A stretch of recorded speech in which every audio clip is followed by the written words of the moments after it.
Welcome into the Steelers Talk live show. I'm your host, Jack Sperry. Thank you guys for joining me here on a beautiful Thursday evening to talk some Steelers football with us. We've got a lot of stuff to get to today. We got 4 segments to get your Thursday night started. Starting with the latest news and rumors surrounding the Pittsburgh Steelers. Got a couple more updates on the latest surrounding the Aaron Rodgers situation. Maybe getting a little bit of an update in terms of when he could be making his decision. We've already been waiting long enough, in my opinion. Hopefully we get that decision soon. But then also a couple new quarterback trade possibilities opened up here this week. I'll let you guys know who those 2 possibilities are and whether or not I would pursue them if I were the Pittsburgh Steelers. Then we'll get into some post-free agency depth charts here after the moves that the con artist has pulled off here over the last 2 weeks. What does the depth chart look like currently? What are still some needs that they can address? We'll talk about that in our second segment. Then we have our latest 7-round Steelers mock draft with trades on today's program. And then also I'll be answering your questions on the Pittsburgh Steelers in the weekly Steelers Talk live mailbag. So if you guys have a question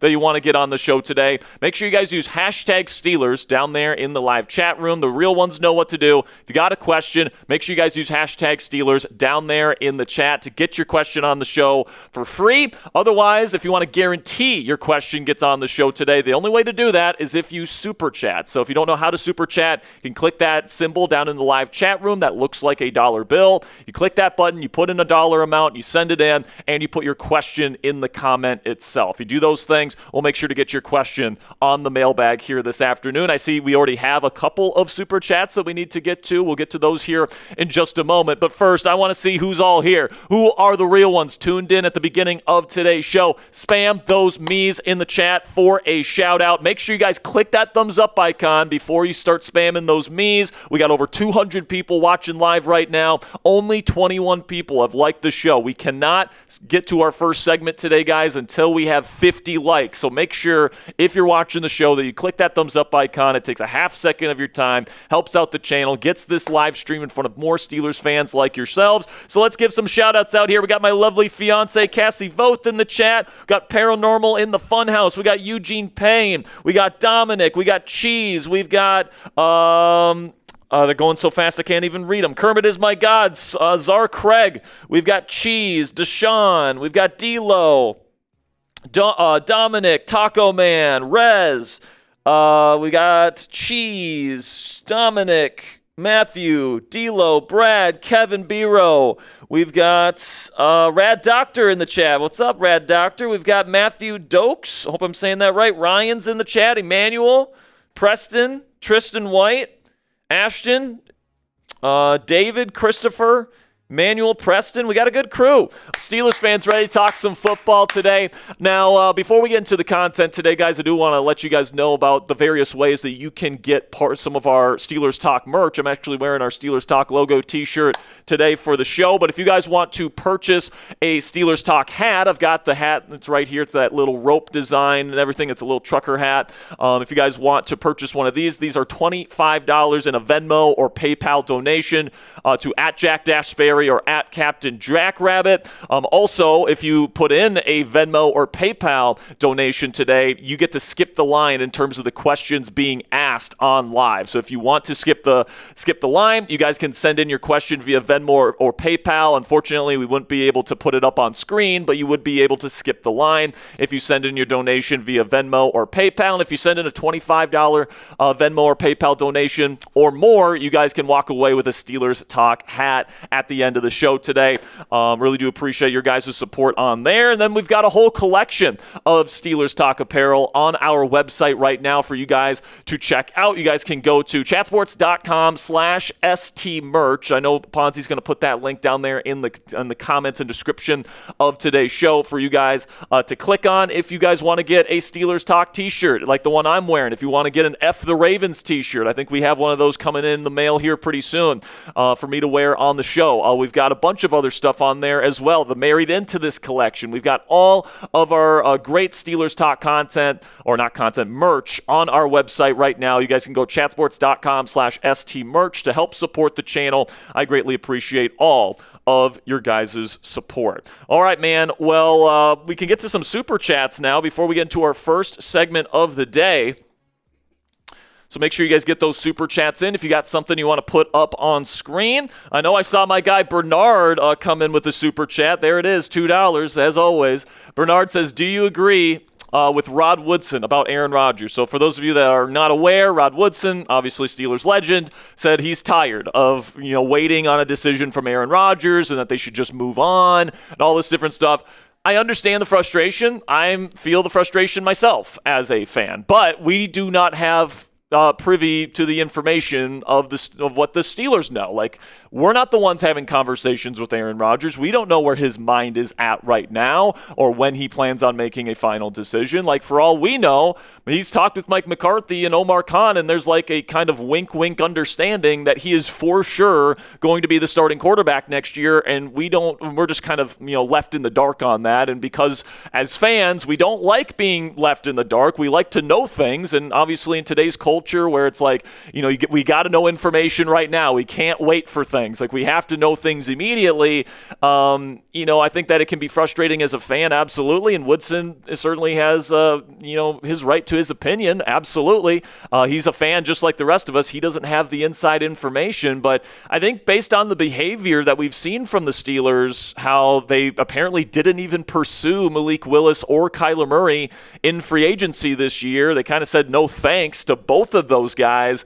That certainly points to them having a near 100% certainty that Aaron Rodgers will be back next season, unless they really believe in Will Howard, which they claim to really believe in, but they haven't seen him play in an NFL game. It's hard to have that much belief in a guy when he hasn't played in an NFL game, and he was a 6th-round pick, not a first-round selection. So I do think that the Steelers feel very, very confident that Aaron Rodgers will be back, and I kind of liked, I can't remember who said this, but I really liked it when I heard this. Somebody said the longer this thing goes on, the more likely it is that Rodgers is going to come back, because the longer this thing goes, the more Rodgers would be screwing the Steelers by leaving them out to dry. So the fact that this is going on as long as it is, and now we're already into the second week of free agency, not to mention there's a lot of quarterbacks that, the quarterback market is completely stunted for now. Like, Kirk Cousins has not signed. Joe Flacco has not signed, right? Teams are kind of being weary about, signing some of these guys, and probably the quarterbacks are like, I don't want to sign until I see what happens with the Steelers' job. I think Rodgers is probably going to want to make a decision here, I hope, by the end of the month. That's what Ian Rappaport said is the expectation right now in the Steelers building. And at the end of the day, guys, like, if Aaron Rodgers decides tonight that he's going to sign with the Pittsburgh Steelers for another season, I don't think anybody's going to be talking about the fact that he just made that decision on March 19th instead of March 9th or March 10th, right? Last year, we had to wait until June, and nobody was mentioning during the season how long we had to wait to bring him in. Like, that wasn't a part of the storyline with Aaron Rodgers at all. So I think just at the end of the day, if he ends up signing with the Pittsburgh Steelers, that's the only thing that really matters, and it can be frustrating in the moment until he does that. But I think at the end of the day, what matters is what happens and what the decision is. And if the Steelers are wrong, they're going to look really, really stupid. But if Rodgers is back next year, they're getting the quarterback that they want to lead this team next season. So it doesn't really matter if it happens the first day of free agency or like the 15th day in free agency. 129 sec from Rez85 says two things. First, did you see the 4 Verts BS video about the Steelers and A-Rod? Thoughts? Second, why are you guys not shipping to Europe? I would at least buy 2 F the Ravens t-shirts. Go Steelers. I don't know, man. I'm not in charge of our shipping or anything like that, so I don't know. It's probably because it's more expensive to ship to Europe. I don't know. So I'm sorry about that, Rez. But the 4 Verts video, I think he's talking about our friend Harrison Graham, who is the host of 4 Verts. He doesn't like Aaron Rodgers. That's plain and simple. He doesn't like Aaron Rodgers, all this different stuff. So I love Harry. He's one of my best friends in the world. But yeah, he's not the biggest fan of Aaron Rodgers, to say the least. $10 from Cody Lemon says, my uncle seems to think that they're going to trade Highsmith or Watt to Dallas for Dak Prescott. We have a $20 bet. I'm betting Rodgers. He's betting Prescott to be the starter. Cody, I think you're going to win that bet. I don't know if your uncle's watching this with us right now, but Dallas is trying to win right now, just like the Steelers are, and I just don't think it makes a lot of sense for them to trade Dak Prescott, because if they trade him, who are they starting next year? Sam Howell? fucking Joe Milton, like you think those guys are going to take that team to the next level? Dak Prescott's a bona fide top 10 quarterback in the game today. If he's available, I am absolutely in on it. Don't get me wrong. Like, I would trade Highsmith or Watt to get Dak Prescott. This is a move that I would consider if I'm the Steelers. It's just I don't think Jerry and the Cowboys, as dumb as they can be sometimes, are even considering this, all right? Like, I think it's by far more likely that you're going to win that bet, Cody. I think Aaron Rodgers is going to be our starting quarterback next year. All right, so keep getting those Super Chat questions in. We do have a PayPal coming in here, $2 from Chris Hall. So if you want to get that going there, Ponzi, Chris Hall, $2 PayPal. Says, what do you think about the hold? What do you think the holdup is? Do you think we will be waiting until after mandatory minicamp again? Well, he actually signed before mandatory minicamp last year. So we'll see what happens with Rodgers, but he likes to take his time, man. I don't know what else to say. The only thing that makes sense is that, the Steelers and him kind of have an understanding, and, he doesn't want to make it officially official until a certain date, and I don't know when that date is. But right now, based on the Steelers' behavior, I would say by far the most likely situation is either A, Rodgers is their plan at QB1 and they're like 100% sure he's coming back, which makes sense, right? Because Rodgers has had apparently a number of conversations with Mike McCarthy. They've talked football in those conversations. Rodgers confirmed that in his McAfee interview a couple weeks ago. He's talked with Omar Khan. Both sides have made clear that they both know where they stand in the situation. It just kind of seems like last year where we all kind of knew Rodgers was going to be coming here to Pittsburgh. It took a while for him to officially commit to the season.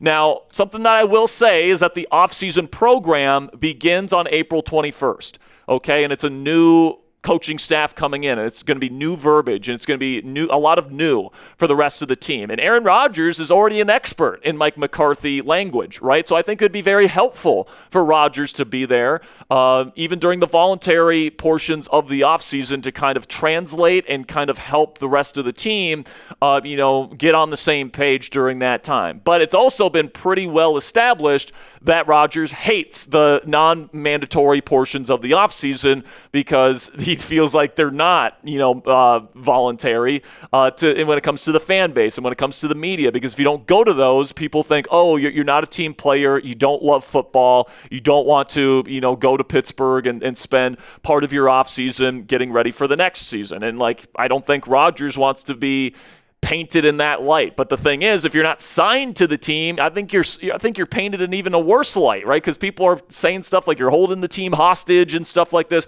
So I'm hoping that Ian Rappaport, we're going to talk about what Charlie Batch had to say. Batch actually works for the team, for the media team, for the organization. He says that he's expecting a decision by next week, all right? Rappaport said he's expecting a decision by the end of the month, all right? So I'm hoping that we get a decision before the start of April, and I'm hoping Rodgers is there when the offseason program begins on April 21st. That's what I'm hoping for at this point.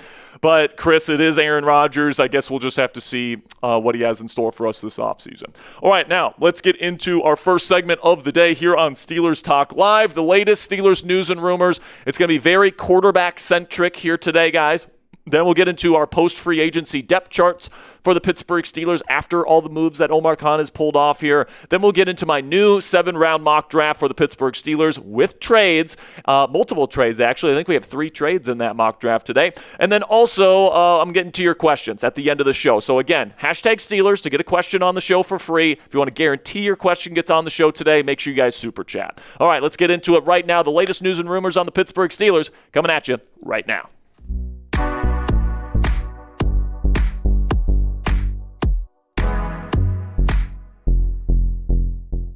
Tonight on Steelers Talk, we have the latest Steelers quarterback rumors that you guys need to know about. First up, the latest surrounding the Aaron Rodgers decision. There's some whispers as to what the decision is going to be and when that decision may come down. Hopefully by the end of the month, please, Aaron.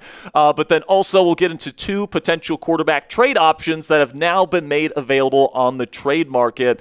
2 pretty interesting names that we'll talk about in the second half of today's show, so make sure you guys stick around. But before we get into the content today, when Aaron Rodgers eventually makes his decision, whenever it ends up being, whether it's later tonight or whether it's in June, like last year, make sure you guys are subscribed, because whenever that news comes down, we will have breaking news coverage for you guys right here on Steelers Talk. We're getting you breaking news coverage of every big move that Omar Khan, Mike McCarthy, and the Steelers make this offseason. So join the largest individually run Steelers news program anywhere here on YouTube by clicking that subscribe button today.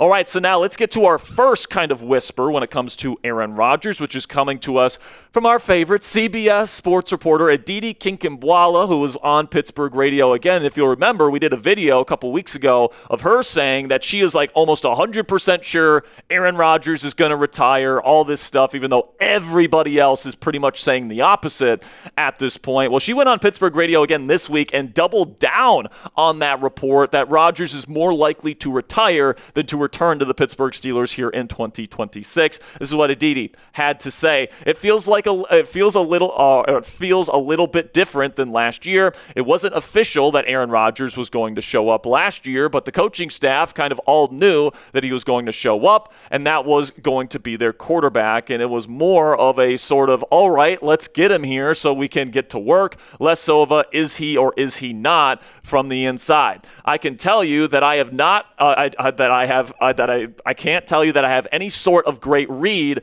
from this new staff, what their sense of all this is. If he really is 100% totally wants to be back, and the Steelers would 100% totally want to move forward with him, what's the holdup? All right, so she's still, sticking to her guns, saying, Rodgers is probably going to retire. But first of all, Aditi literally admits in this quote that she doesn't have a sense of what the coaching staff feels this year.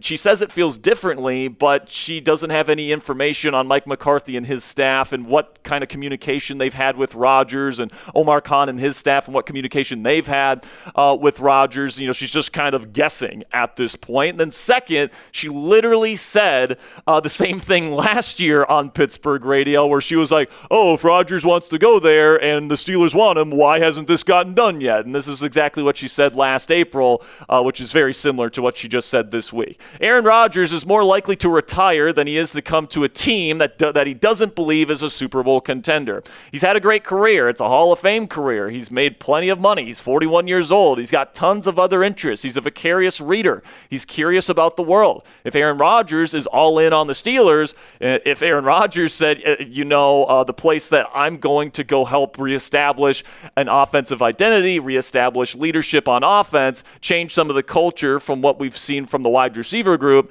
take them to the next level, why would it not have already happened? So it's literally the same closing line there, where it's like, oh, if the Steelers love Rodgers and Rodgers wants to play for the Steelers, why hasn't it happened yet? Well, last year, apparently Rodgers was dealing with some situations where he had some people in his life dealing with cancer, and apparently that's not the same situation this year. So I understand why she's asking the question, but for me, guys, this year still feels a lot like last offseason, where we have all these Steelers insiders saying the Steelers feel like 97% or 100% that Mike McCarthy and Aaron Rodgers are having a great dialogue with each other right now, and Rodgers will eventually decide to come back to the Pittsburgh Steelers in 2026. It kind of feels like Rodgers having all these conversations with Mike Tomlin, and it's going well, and it kind of just seems like he's going to be here. Like, to me, this feels like more of a matter of when Aaron Rodgers decides to come back for this year, not if, especially because of all these reports that we've been getting that the Steelers didn't even pursue other free agent quarterbacks on the market this year, like Kyler Murray and Malik Willis. They are locked in on Aaron Rodgers to be their starting quarterback for this team next season. And a team employee, Charlie Batch, works for the Steelers as part of their media team. He said this about when he expects a decision to come down on Aaron Rodgers. He says, I think we will have a quarterback announcement next week. I think over the next 7 days, I think that decision will play itself out. And then also included with that is Ian Rappaport saying that he's expecting this decision to come by the end of the month of March. He said, my understanding was Aaron Rodgers had planned to inform the Steelers of his decision at some point before the draft with plenty of time. I would say likely end of this month. And when he said this, it was the month of March. And it also kind of sounds like Cam Hayward knows something that he's not allowed to say at this point. He was asked directly if he had any inside information on Aaron on his podcast. This is what Cam had to say to answer that particular question. Nothing. I told him, no, I can't tell y'all. So apparently there's something he can't tell us. But we are working on that, saying that he wants Rodgers back next year. I'm not using my quote that I used last year. I'll tell you that. I hope Aaron comes back. So Cam Hayward is one of these players that apparently the entire locker room wants Aaron Rodgers back for another season. It's not just Cam Hayward. Apparently it's the entire Steelers locker room that told the Steelers organization this offseason, according to ESPN's Brooke Pryor, that they want the 42-year-old quarterback back as their starting QB. And, my kind of prediction here and my hope is that Rodgers does make this announcement and he does decide to come back. I've talked extensively on this channel about why I believe Aaron Rodgers gives this Steelers team the best chance to take the next step next year. Now, you might be saying, oh, but Jack, he was the quarterback last year and we lost in the first round of the playoffs. How can we take it to the next level with the same quarterback? It's easy. You have better coaching and you have better players around Aaron. I think those were the bigger issues with the Steelers offense last year as opposed to the quarterback play. In fact, if anything, I think Rodgers elevated the Steelers offense last year. And without Aaron, I don't think this team, sniffs 10 wins and the division crown that they ended up winning in the AFC North last season. So predict it for me down there in the comment section. Will we get Rodgers' decision before the start of the next month here? We're currently in the month of March. We only have, slightly over double-digit days left to go in the month here. So give me a yes or no down there in the comment section. Will we get a decision from Aaron Rodgers before the end of March? This will be the pinned comment on today's show. So in just a second here, I'm going to tell you about our sponsor today at Cheers. While I tell you about Cheers, give me a yes or a no down there in the comments. And guys, after the age of 30, even responsibly drinking alcohol will make you feel less than 100% the next day. Obviously, there are more negative effects from alcohol than just dehydration. It has a depressant effect on specific receptors in your brain, and it is toxic to your liver as well. That's where our new sponsor at Cheers comes in. Cheers Restore is a dual-action after-alcohol aid. Its ingredients support both your brain and your liver after consuming alcohol. Based on research into a novel compound called DHM, Cheers was originally invented by a student at Princeton. DHM demonstrated powerful alcohol-related properties in the brain and liver, so Cheers is designed for how alcohol actually affects your body, not just dehydration. And just to show you guys exactly what you'd be getting with this product, you guys get this little cylinder with a bunch of capsules in there.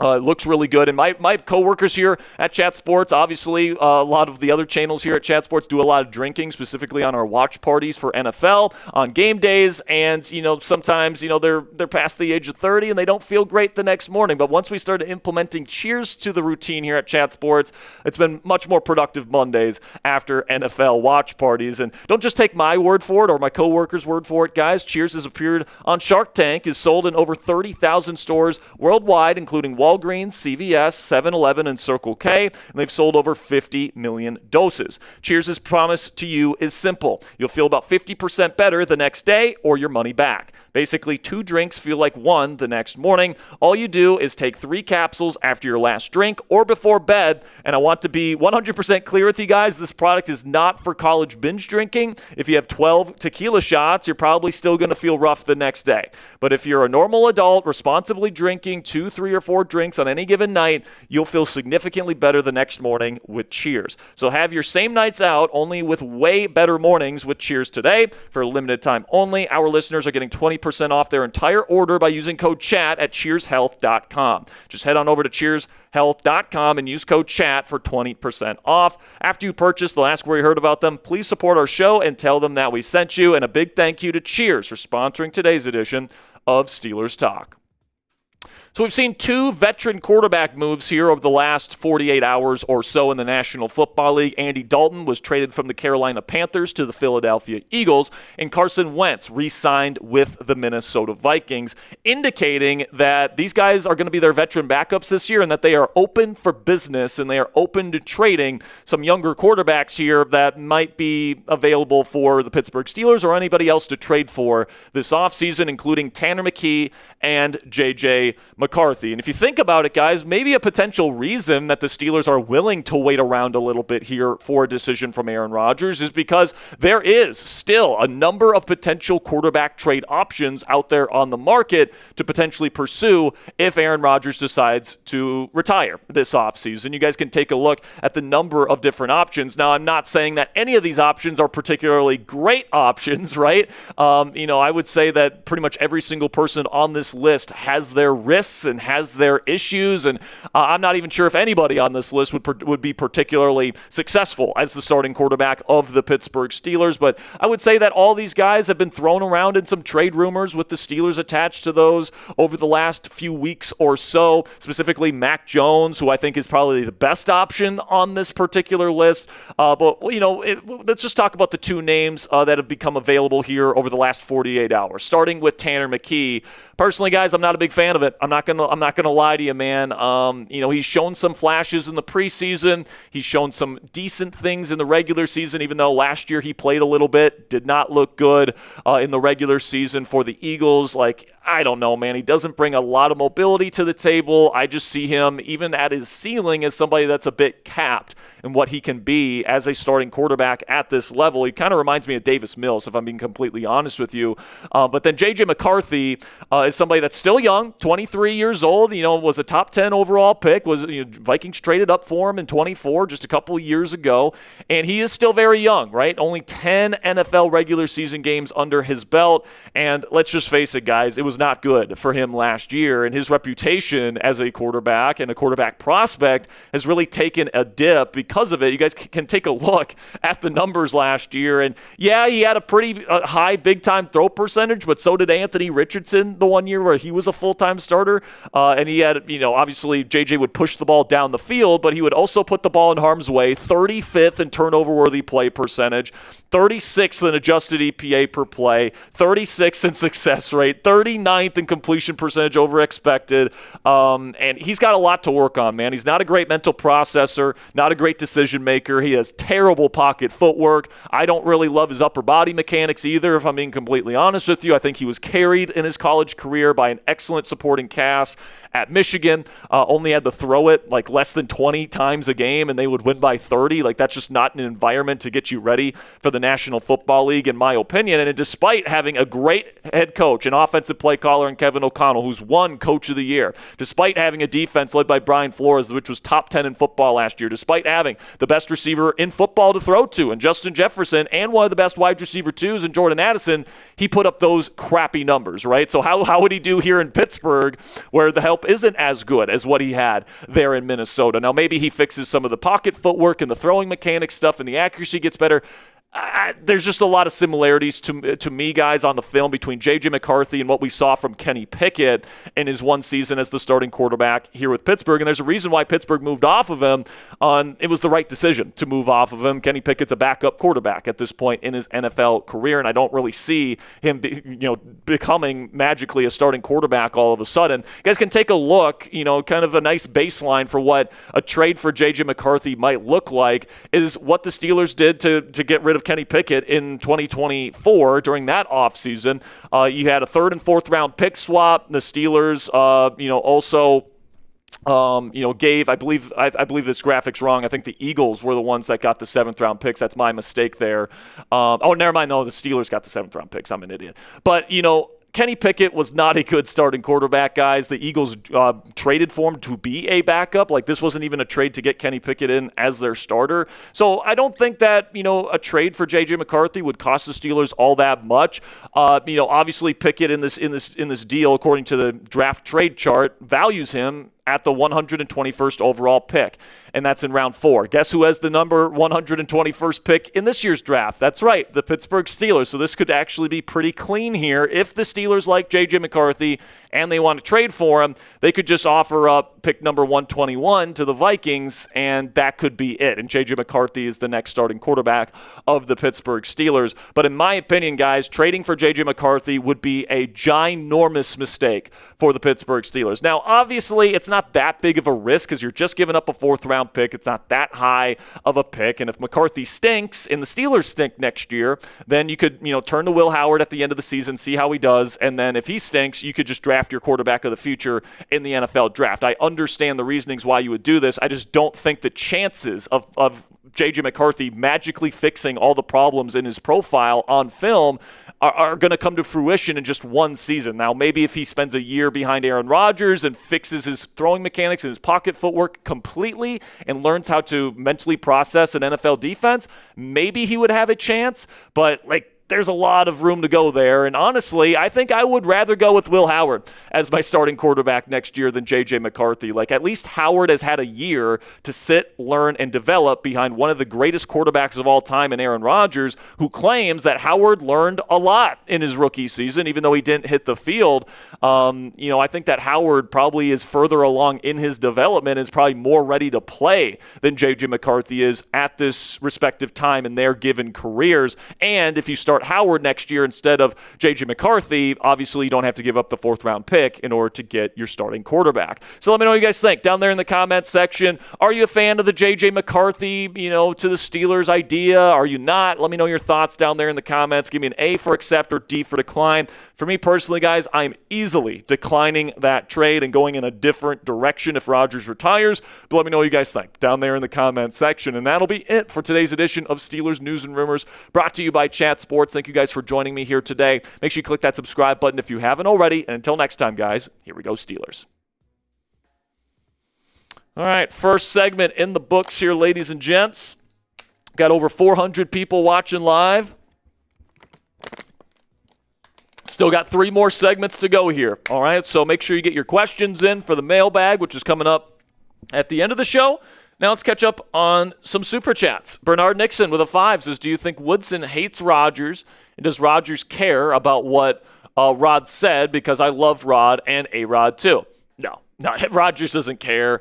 Terry Bradshaw told him to go chew on bark last year. He still ended up signing with the Pittsburgh Steelers, right? So, Rodgers is somebody that, I think does do a pretty decent job of blocking out the noise for himself. Obviously, he creates a lot of noise for us based on his timelines and such, but I think Rodgers, honestly, he doesn't hear that stuff all that often. And, I think, Rodgers' answer to what Woodson had to say, and it wasn't like Woodson was super disrespectful to him. He was just saying I'm tired of waiting, let's move on. That's not that disrespectful to Aaron Rodgers. I would argue what Terry Bradshaw said about him last year was worse, and obviously Rodgers still decided to come play for the Pittsburgh Steelers, and he played pretty darn well last year, all right? He wasn't amazing, but it's hard to be amazing as a quarterback that can't move when you don't have good weapons and an offensive play caller that's not perfect. That's not a really good, high-end play caller like a Sean McVay or Kyle Shanahan, right? So,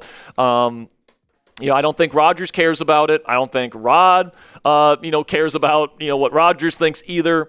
I don't really, if I'm being completely honest with you, Bernard, I don't really care what Rod Woodson had to say. What I care about is what the Steelers think. And Woodson is a former Steeler.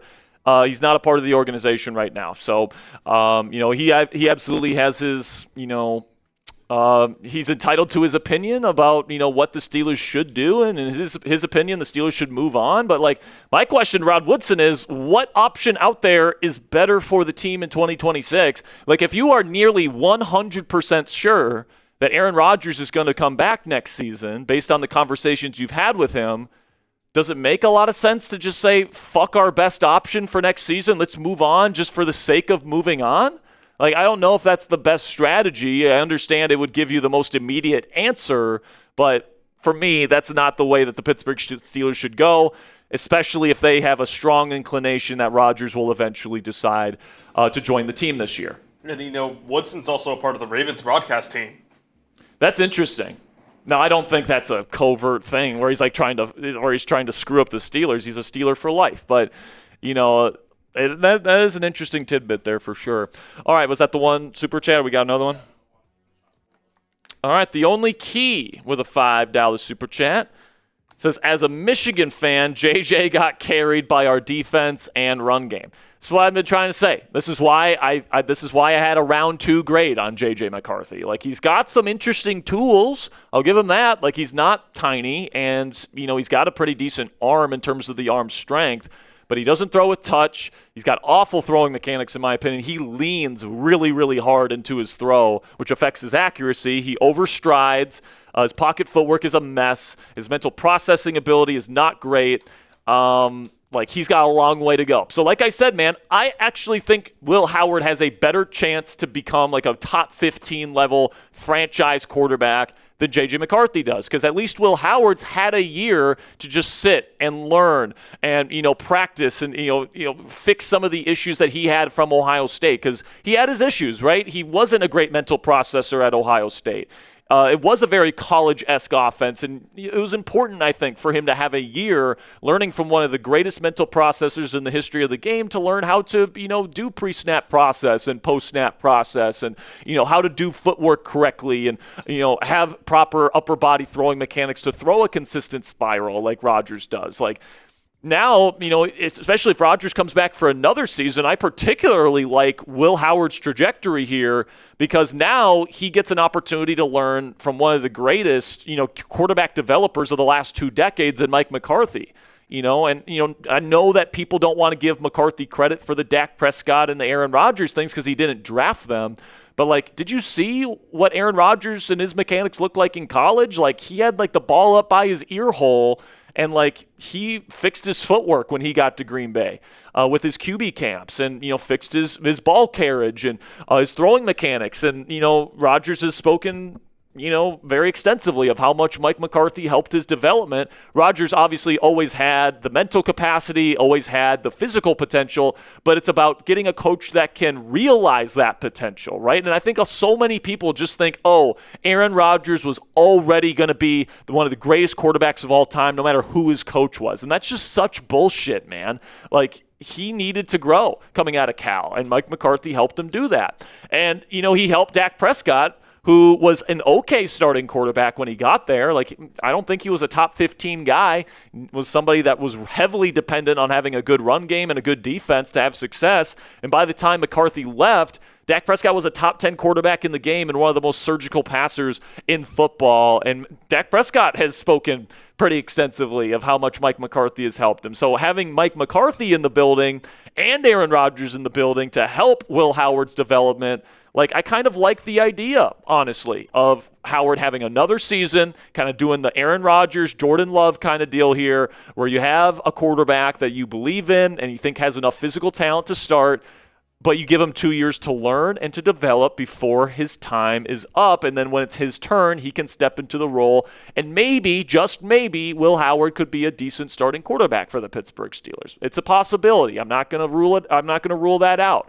Am I going to guarantee it? No, but is that a better plan than just saying, F Aaron Rodgers, let's go with a super raw young quarterback and J.J. McCarthy and just throw it into the wind and hope that he turns into a franchise quarterback magically in one offseason with no development and no time to sit behind a veteran? Did you not see what happened in Minnesota last year? That team missed the playoffs. Do we want to miss the playoffs next year? Because I think if we trade for J.J. McCarthy, that's right where we're headed, Ponzi. I really, really hope that that's not the decision the Pittsburgh Steelers decide to make this year. And I'm hoping Rodgers comes back and lets us know as soon as he possibly can that that's going to be his plan. All right, man. Well, keep getting those super chat questions in. Keep getting those hashtag Steelers questions in. We're going to get into our next segment here, guys, where I'm going to be breaking down the Steelers' depth charts at every single position after the first week and a half or so of NFL free agency. Obviously, the Steelers have made quite a few moves. How does this roster look right now? What are some needs that the Steelers still need to address? I'm going to answer those questions here in just a second. So without further ado, let's get into it.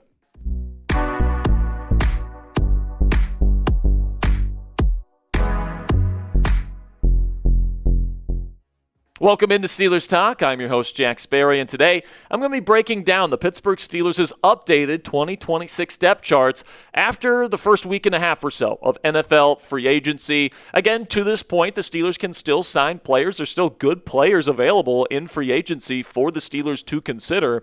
So hopefully, maybe the Steelers can make a couple more of those signings before the NFL draft. But I just wanted to kind of give you guys an update on where this roster kind of sits at this point in time, as we're just a couple weeks away from the start of the 2026 NFL Draft. Now, before we get into the content today, make sure you guys click that subscribe button. We got daily Steelers videos for you guys, 2 of them a day on this channel for you guys to enjoy. Every time Omar Khan and Mike McCarthy make a big move, we have breaking news coverage. Obviously, we'll be going live whenever Aaron Rodgers makes his decision. Also, weekly live shows. We go live on Mondays and Thursdays to talk about the latest Steelers topics of the week. And all that content, guys, it's 100% free. There's a reason why we are the largest individually run Steelers news program anywhere here on YouTube with over 116,000 subscribers.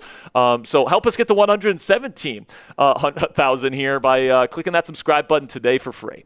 All right, so now let's get into the roster, starting with the quarterback position. And the Steelers like to go into training camp with 4 quarterbacks. Right now, they only have 2, Will Howard and Mason Rudolph. Now, the reports coming out around the Aaron Rodgers situation, all this stuff, is that the Steelers will go with Will Howard most likely as their starting quarterback next season if Rodgers decides to retire. You can choose whether or not to believe those reports, but at least that's what the team is putting out there. The team also values Mason Rudolph as a decent backup quarterback as well. But right now, guys, I will say you can definitely pencil in Aaron Rodgers as this team's QB1. Like, just the behavior that the Steelers have had, not going after Kyler Murray apparently, not going after Malik Willis apparently. You don't do that with a vacancy at starting quarterback unless you really believe in Will Howard. I don't buy that because he's never seen an NFL field, whether it's preseason or regular season as a 6th-round pick. I just don't think it's smart to put that much belief in a player with that profile. And then, or you really think Aaron Rodgers is going to be back, which makes sense because of the extensive conversations that he's been having with the team. I'm guessing whatever he's told the team in those conversations lends, probably has informed the Steelers that he's probably going to be coming back for another season. Not to mention, pretty much everybody in this locker room, according to ESPN's Brooke Pryor, wants Rodgers back as this team's starting quarterback, including fellow team captain Cam Hayward. He said this week that he wants Aaron Rodgers to return, so it definitely seems like Aaron will be back with this team next season. It's just a matter of when he decides to make that official as opposed to if, in my opinion. Then we get to the running back position here, and Jaylen Warren, Rico Dowdle, I think are pretty much going to split the reps 50-50 at this point. I think Warren is definitely more built to be that 3rd down running back, even though I do think he's a better player than Rico Dowdle. I think Warren, with his ability to make guys miss in space, with his ability to make those giant runs and make those big plays happen, I do think Warren is the best running back on the team. But in terms of somebody that can eat up some of those early down kind of reps, the in-between the tackle stuff, the short yardage stuff, I think Rico Dowdle is a very good fit for what the Steelers needed in terms of a partner for Jaylen Warren. It's honestly pretty similar setup to what the Steelers had when Najee Harris was here. So I think Dowdle will probably get around 1,000 yards rushing, and I think Warren will be kind of the explosive play kind of guy. But in terms of the overall workload, I think we're going to see a 50-50 split, and I think they're very complementary. You also have Caleb Johnson and Lou Nichols. As backups, I do expect this team to add multiple backup-level running backs before the start of camp. Might even be interesting to see if they add a running back like on late day 3 of the NFL draft. That could be a possibility as well. Then we get to the wide receiver position. I definitely don't think this position is complete, right? Because you got DK Metcalf, you got Michael Pittman Jr. I think those 2 are bona fide starters for you, obviously. But right now, if the Steelers had to play a game, Roman Wilson would be their number 3 starting wide receiver. And I just think that the Steelers are not done making moves at this particular position. I think they're still, potentially going to add more veteran pieces to this group via trade maybe or free agency. But I definitely think they're going to add 2 or 3 more rookie pieces via the NFL draft. If you have 12 draft picks, you might as well load up at this particular position and inject this unit with some young talent that it's definitely lacking right now. I think the Steelers absolutely must push Roman Wilson to be his best next season. Last year, they really expected him to step up into a starting role, and he failed them. This year, it has to be Roman that has to prove himself, or else, he's going to be, put down the depth chart at best and cut from the team at worst if he doesn't live up to his third-round pedigree. Then we get to the tight end position here, where we have Pat Freiermuth, and you've got Darnell Washington, the receiving tight end there for Pat Freiermuth, and then the blocking tight end for Darnell. I do think we will see quite a bit of 12 personnel next year where both of these guys are on the field, particularly on early downs. But I definitely think, Mike McCarthy is going to use Freiermuth more than Arthur Smith did. He really prioritized Jonnu Smith for some reason. But something else to keep in mind about this group, guys, is that they don't have a ton of depth at this position. Like, I do think that they need to add some depth here with some backup veterans and then potentially another draft pick, probably on day 3 to fill out that tight end 3 spot. You do have J.J. Galbraith, who had a decent camp last year, coming back, and Spencer Anderson is kind of that jumbo tight end in this group. So I actually like this group. I like this duo, but there just needs to be a little bit more depth heading into the season. So look out for maybe some additions in this room. But then along the offensive line right now, I think Dylan Cook is the presumptive favorite to be the starting left tackle. Now, Broderick Jones, who's coming off of a neck injury, we don't even know if he's going to be ready for camp. If he's ready for camp, I do think that's going to be a competition. But right now, I think Dylan Cook, who played better than Broderick last year at that position, is more likely to win that competition.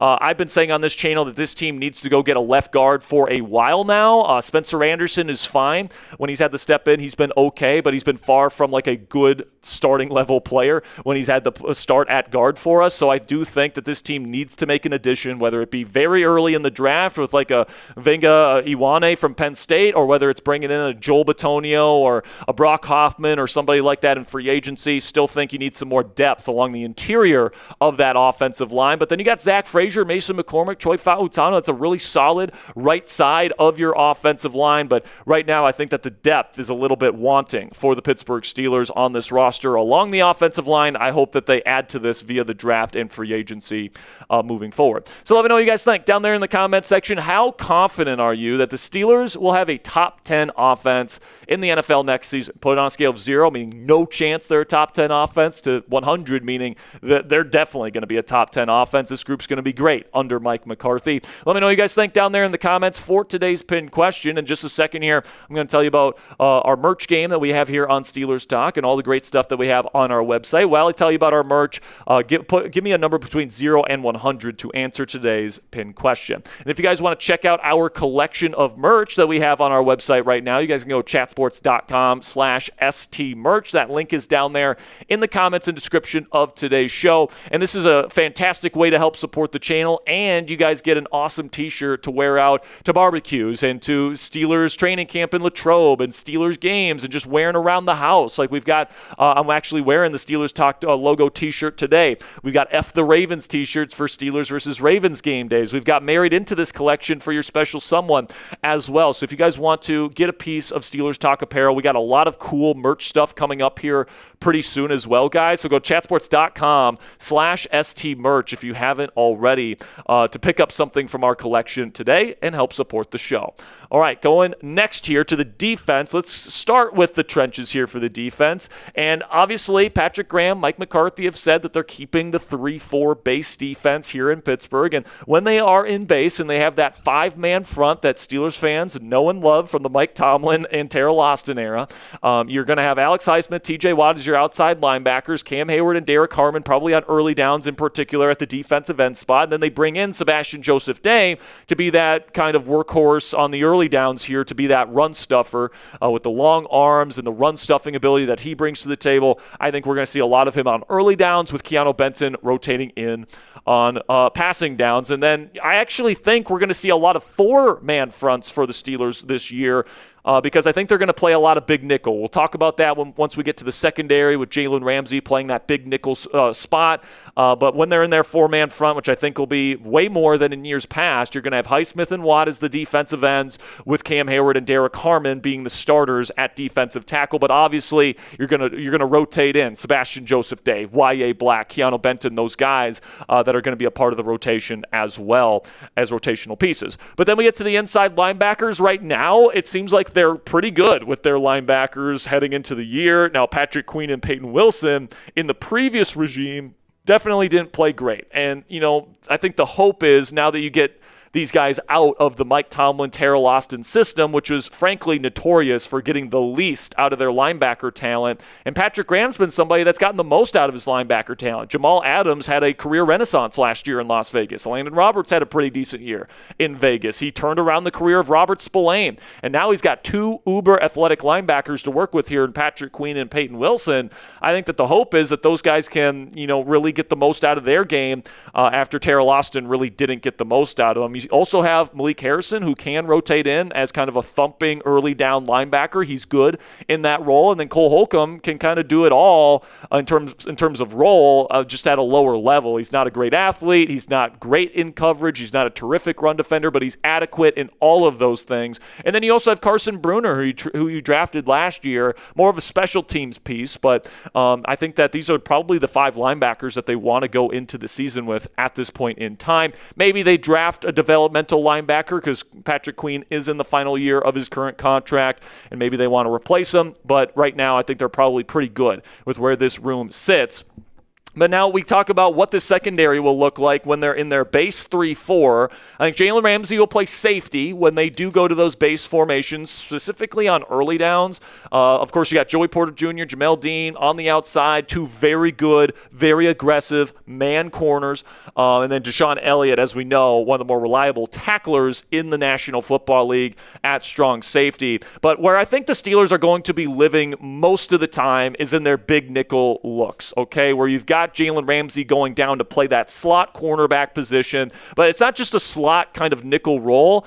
In these big nickel looks, especially on early downs, Ramsey's going to be asked to take on a lot of responsibility as a run defender. And if you know anything about Jalen Ramsey, he's one of the best run defending DBs in the National Football League over the last decade. He might be the best run defending corner in the league over the last decade, and he can still do all that stuff. He's still got the long arms, still super physical, hits really hard. I think Ramsey fits into that Derwin James, Nick Emmanwori, kind of hybrid linebacker slot corner role very well for the Pittsburgh Steelers, and I think he'll be the X factor here. But again, you got Joey Porter Jr., Jamel Dean. I like that pairing to run a lot of man coverage as opposed to last year when they tried to run a ton of man with Darius Slay on the other side of Joey Porter Jr. We all know how that worked out. But then you've got Deshaun Elliott, and then you can inject Jaquan Brisker into this group when they go to their big nickel looks. And Brisker's a hard hitter.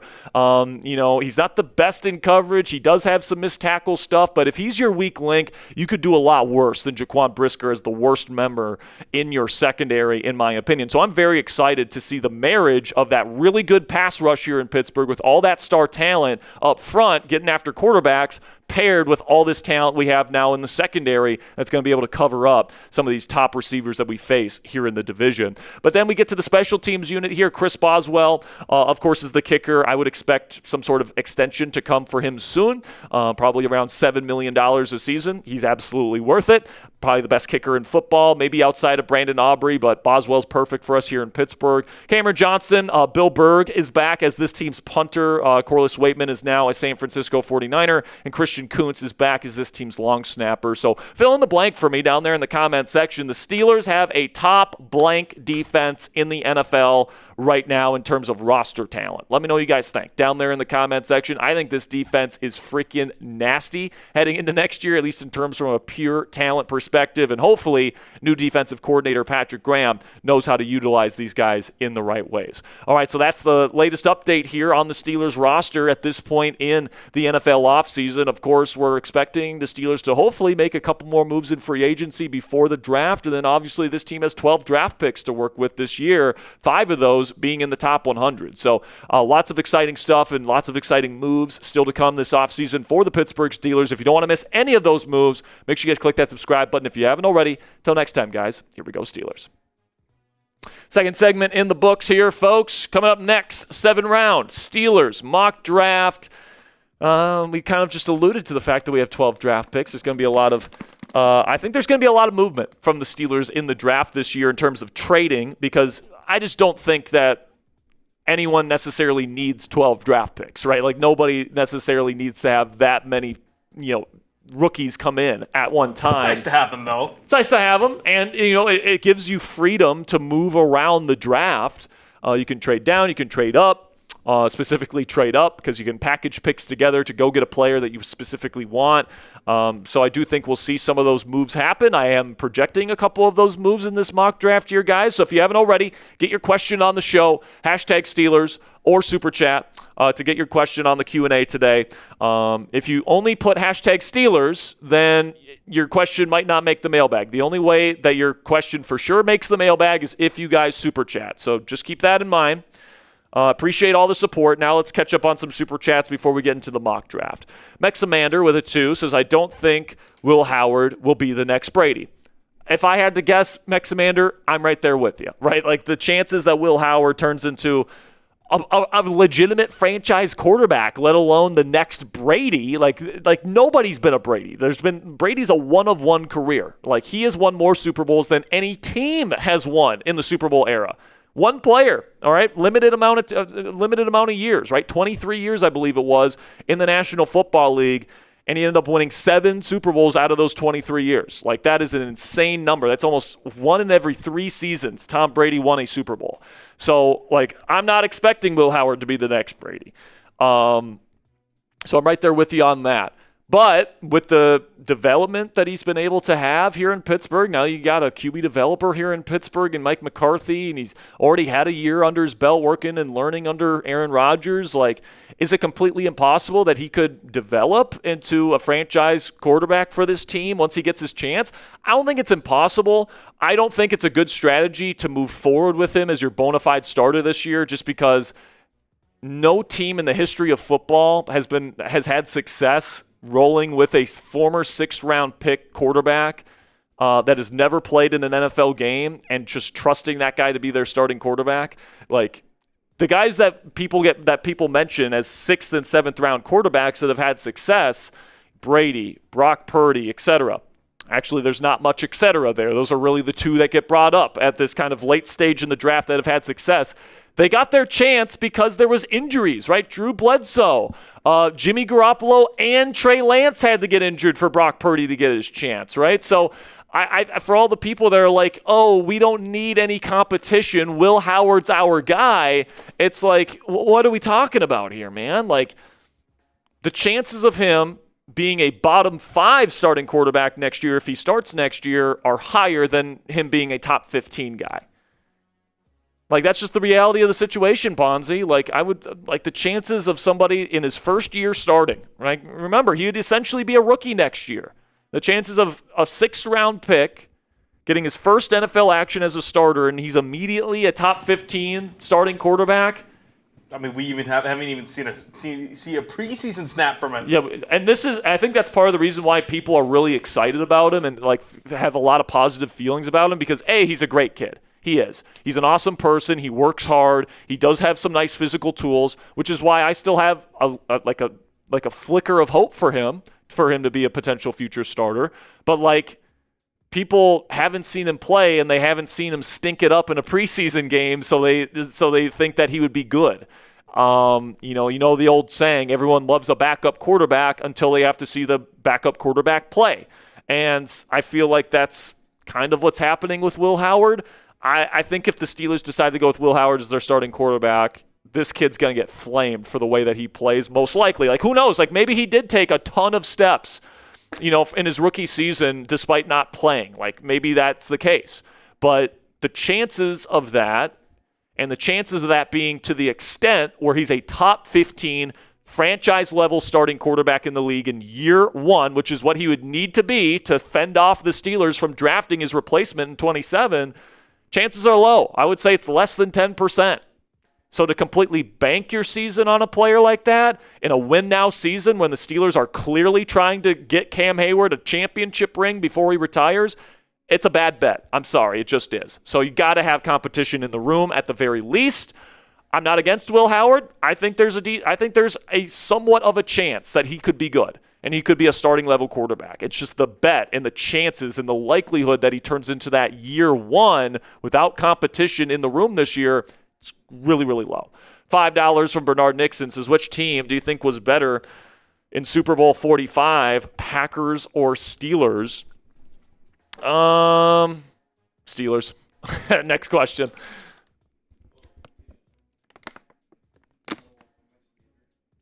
Another one from Mexamander says, I know all of the Steelers fans have faith on Will Howard. But look at Brady, 6th round, 7 Super Bowl rings. Brock Purdy, 7th round, and he's a starter. Sorry, Howard. I don't understand the question, Mexamander. I know all the Steelers fans have faith in Will Howard because look at Brady, 6th round. If anything, this is the... because sixth round. He's saying this is why Steelers fans believe in him. Yeah, and he's like, start Howard, maybe? Yeah. That's what they said at the end. I kind of agree with this here with Mexamander because I think that the people that believe in Will Howard are like, look, Tom Brady was a 6th round pick, so Will Howard could have success too. But like, how about literally the dozens of other examples of 6th round quarterbacks sucking? Like I'm really not anti Will Howard. I'm really not. Like I really think that he's got a chance. Like he's got the chances of him being a legitimate starting quarterback in this league someday are not zero. Like they're legitimately not zero. But like, are they more than 50%? No. Are they more than 25%? I would probably say no to that question as well. So, like, if we're banking an entire win-now season when we have limited time with Cam Hayward in his career before he retires, like, it just doesn't make sense to me to put the entire season and roll the dice on that low of odds. Like, I implore you to look at Nathan Peterman as an example of that. People loved Nathan Peterman. Mm-hmm. He had really good preseason. He was fine. And then they throw him into a game mid-season in the middle of a playoff push. The Bills are. Tyrod Taylor wasn't injured. He throws 6 interceptions and 5 of them come in the first half. Mm-hmm. That would happen if Will Howard started. Maybe it could. Or I'm willing to bank on that. I think the chances of it. I think the chances of him being Nathan Peterman are a hell of a lot higher than him being Brock Purdy. Yep. And like, I just don't think it's a good bet to just go with him and not bring in any legitimate competition. Like, I think that'd be bad idea. Like, honestly, like if Rodgers retires, I think I'm going to be either on the trade for Mac Jones train or I'm going to be on the draft Ty Simpson train. I really am. Like, I think those would be the two best options to bring in. And maybe they do go with the Joe Flacco or Kirk Cousins option. And full disclosure, I think I'd rather go with Will Howard than those two guys. Like, I think Will Howard would beat those guys out in the camp competition. I really do. Or maybe they trade for Anthony Richardson and they kind of have those two battle it out. For the record, I don't think it's impossible Will Howard would beat Anthony Richardson in the camp battle. Because Richardson is so raw, right? He is so raw, and it was kind of the same argument that I made for the J.J. McCarthy thing, where it's like McCarthy has such a long ways to go where I don't think he should be going to a place that wants to start him next year. I think he should be going to a place that's going to sit him behind a veteran, and he can learn. And he can develop his pocket footwork, and he can develop all the things that he needs to develop that are not there yet, so that he can one day, once he gets another chance, can make the most of it. Yeah. Same thing goes with Anthony Richardson. With Will Howard, at least you could say he's already had that year of development sitting behind one of the greatest quarterbacks of all time. He does have some decent arm talent. Apparently, the practice film looks really good for Will Howard from last year. But, like... Practice film, man. I know. This is what we heard about Kenny Pickett, right? Mark Caboli is on record saying, Kenny Pickett had a quote-unquote perfect 2023 offseason. Turned out to be one of the worst starting quarterbacks in the league that year. Like, I don't want to rely on that either. That's why I don't want to go with Will Howard as this team's starting quarterback, because practice is practice. You don't know how somebody's going to react to NFL football until there's live bullets. And once you're in the thick of things and there's actual pass rush coming after you and there's actual defenders going up against your wide receivers and it's live bullets and the pressure's on, you don't know how somebody's going to react to that until they're in that situation. And for a 6th-round pick that went in the 6th round for a reason, he was not a perfect prospect. He was not Josh Allen like John Gruden likes to say. Like, he was not that guy, and he isn't that guy. Like, if he hits his ceiling, Ponzi, if he's absolutely the best that he could be, he's Dak Prescott. Yeah, I mean, I will say a lot of people in the chat are like, oh, wait till we see a snap. Let's wait for the preseason. If we really want to do that, quarterback battle in the preseason, if Rodgers retires and all that, quarterback battle in the preseason, Wait till we see snaps from him. Then we can say start Will Howard. Yeah, but that's exactly my argument, Ponce. Yeah. People say we have to wait to see a snap from him before we can judge him. I agree. Yeah. So why are we banking an entire season on a complete unknown that was taken in the 6th round? You look at the numbers of the 6th round history, it's not good for quarterbacks, guys. It's not good for any position, but it's definitely not good for quarterbacks. Why are we so willing to bank the entire season on a bet that is probably less than 10% chances of success? Like, that's a bad bet. It just is. Like, the chances of the Steelers winning the Super Bowl next year with Aaron Rodgers at quarterback might be higher than Will Howard being the starting quarterback for the Steelers in 2027 if he gets the chance to play in 2026. And like, I understand, Will Howard had a great finish to his college career. He won the national championship. Look at that roster. And look at J.J. McCarthy. Look at J.J. McCarthy. National champion if we quarterback, really want to make that comparison, if like we're going to go, oh, they won in college, then like, why are we even projecting them to the NFL then? If we're going to get that, we should get, who's another good guy? Georgia quarterback a couple of years ago. Why am I blanking on it? Stetson Bennett. He would be an MVP level quarterback in the NFL since he was so great in college. Won 2 national championships, right? That's how that works. Yeah. Well, I mean, yeah. That's how that works, apparently. So, like, I'm not anti-Will Howard. I'm just realistic about the possibility and the likelihood of him, like, actually, succeeding next year. And success for him as a starting quarterback is he plays well enough for the Steelers to not draft a quarterback in 2027. Yeah. The chances of him playing that well are pretty darn low, in my opinion. I'm rooting for him.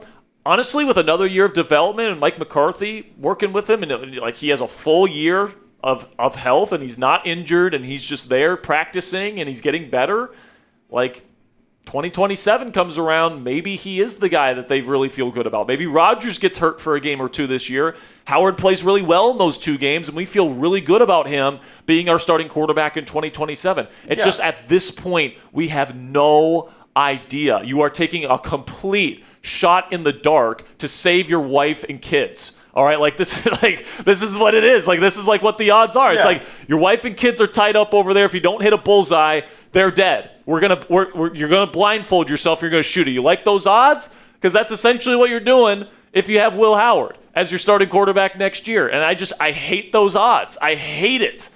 Now, if it's the best option, it's the best option next year. Like, if Rodgers retires and we bring in Kirk Cousins, I think Howard would be a better starting option than J.J. McCarthy next year. You can convince me he's a better starting option than Anthony Richardson. You can definitely convince me he's better than Joe Flacco or Kirk Cousins.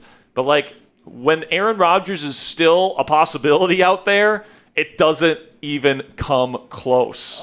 I think a lot of people interpret what we're saying as we don't want Will Howard to have a chance. Oh, I want him to have a chance. Yeah. Absolutely, I want him to have a chance. Yeah, exactly. I think, the thing is we're talking about adding more options. Will Howard should not be the only option. Will Howard and Mason Rudolph are your options going into the 2026 season? Or add Skylar Thompson in there? He's not even on the roster. Yeah. Yeah, I'm not feeling good at all. I at least want either through the draft, whether that be a Ty Simpson, Drew Aller. Apparently they like Carson Beck. I don't really care for him, if being completely honest. But maybe add a Kirk Cousins, draft or trade for a young quarterback. Those are our options that we're talking about. Yeah. We want them to do at least one of those things.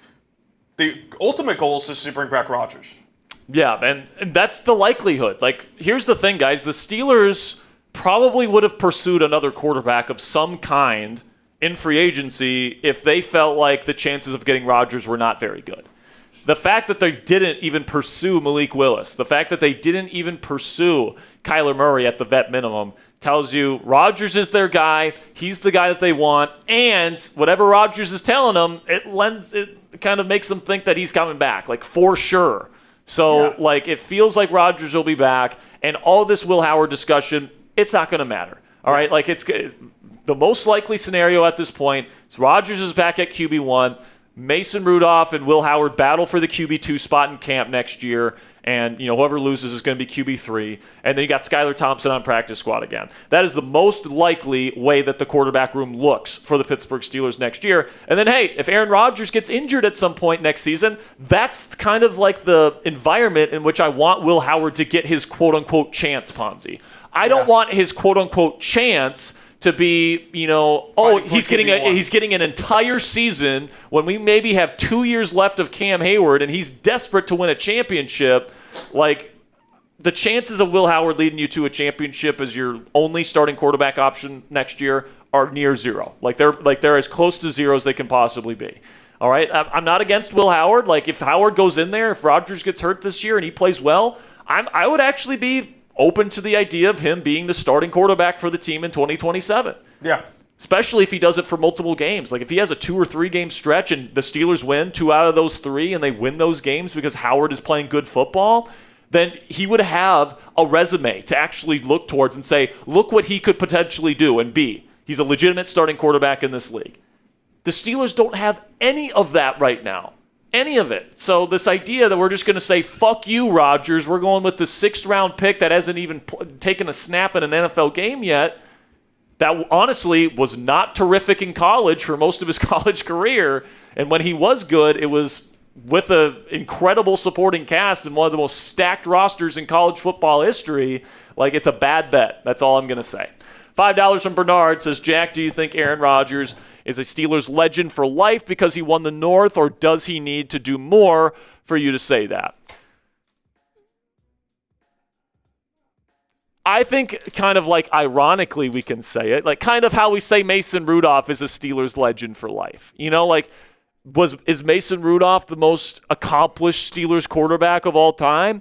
No, but it was super cool to watch him come in as the essentially QB3 behind Mitchell Trubisky and Kenny Pickett and come in and win all those games in a row, get us to the playoffs. Like, that was an awesome, awesome end to that season, man. It was a fun ride, and I'm always going to remember it. So I kind of feel the same way about Rodgers, where that 2025 season was a lot of fun. It was, man. Like, there was a number of really, really awesome moments, and Rodgers was a big reason why a lot of those moments happened. So in my book, I'm always going to remember that season. So, yeah, Rodgers is a Steelers legend for life, in my opinion. Just like Mason Rudolph's a Steelers legend for life, in my opinion. If this is it and Rodgers retires, then obviously he's not the most accomplished Steelers quarterback. He was only here for 1 season, but it was pretty fucking fun watching that team last year. I'm not going to lie. $10 from Robert Locke says, do you agree with me that Bernard Nixon is the realest real one in the chat supporting this channel? Much love and admiration, Mr. Nixon. I mean, Bernard is always in the chat every single show, putting in his 5s and his 10s and his 2s. And he's always got good questions, man. So shout out to Bernard. $2 from O-Dubs says, thoughts on Juju reunion. 19 is up for grabs. I mean, at this point, Juju's a depth receiver. The Steelers would be bringing him in for a depth role. Vet minimum. I mean, I know a lot of people wouldn't want to bring back TikTok boy again. I don't know if I want to deal with the crying that would happen if they did so. But he's not very good anymore, man. Like, I can take or leave Juju. It's whatever. Like, I think at this point, you're going to be drafting at least 2, maybe 3 wide receivers to kind of inject into this roster. Juju could be signed for the vet minimum if he wants, and he can, compete for a roster spot. He's a tough guy, good run blocker, decent after the catch still. Like, he's not terrible, but yeah, I can definitely take or leave Juju Smith-Schuster at this point. All right, let's get into our last segment before the mailbag. So, guys, final call on questions. Get your questions in. Hashtag Steelers or Super Chat. I know we have some Super Chats that we still have to get to. We will get to those eventually here. But let's get into our next segment here, guys. The latest mock draft that we have for you guys here on Steelers Talk is coming at you right now.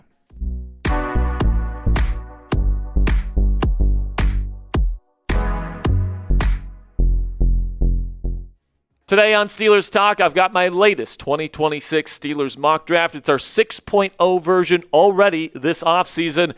And like our other mock drafts, it's going to come with trades. So make sure you guys click that subscribe button if you haven't already for great draft content surrounding the Pittsburgh Steelers every single day, leading up to the big day itself in Pittsburgh, where, of course, the Steelers will be hosting the draft this year.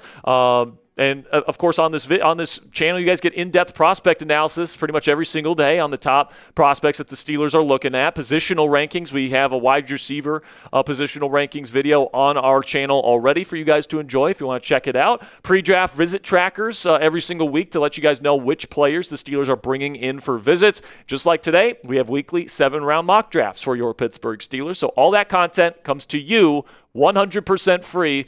So join the largest individually run Steelers news program anywhere here on YouTube by clicking that subscribe button and joining the Steelers Talk family today. All right, so before we get started, let's make a trade. All right, let's go grab a good veteran wide receiver at a low price tag that can help us out on special teams and can give this offense a little bit of juice down the field. And I'm going to go get Marvin Mims Jr., the receiver for the Denver Broncos. I'm gonna do a little bit of a pick swap here. Just go down 9 spots in round 5. The Steelers are going to go down to 170 in round 5, and they're going to give the Broncos a little bit of a boost there to get somebody in Marvin Mims Jr., who is very fast. He's a great vertical threat, tracks the ball down the field exceptionally well, can run those crossers and stuff that Mike McCarthy likes to run, kind of similar to that Brandon Cooks kind of role that he had in Dallas there when McCarthy was the head coach. I can see Mims filling that role pretty nicely, and also he can replace Calvin Austin III's role as this team's punt return man. He's electric with the ball with the ball in his hands in space. It can also be a yak threat for Aaron Rodgers. I am assuming Rodgers will be back with this team. I think Marvin Mims Jr. as a wide receiver 3/4 as a veteran for this low of a price tag, I think is worth it for the Pittsburgh Steelers. So now let's start this mock draft here with the pick at number 21, and I'm going to go in a different direction than I usually go. I usually go receiver in round 1, but I am going to go with Venga Iwane here, the guard out of Penn State from the Nittany Lions, who is one of the best players in this draft, period. All right, he's a pure guard, which is a lower value position, which is why he could make it to Pittsburgh here at 21.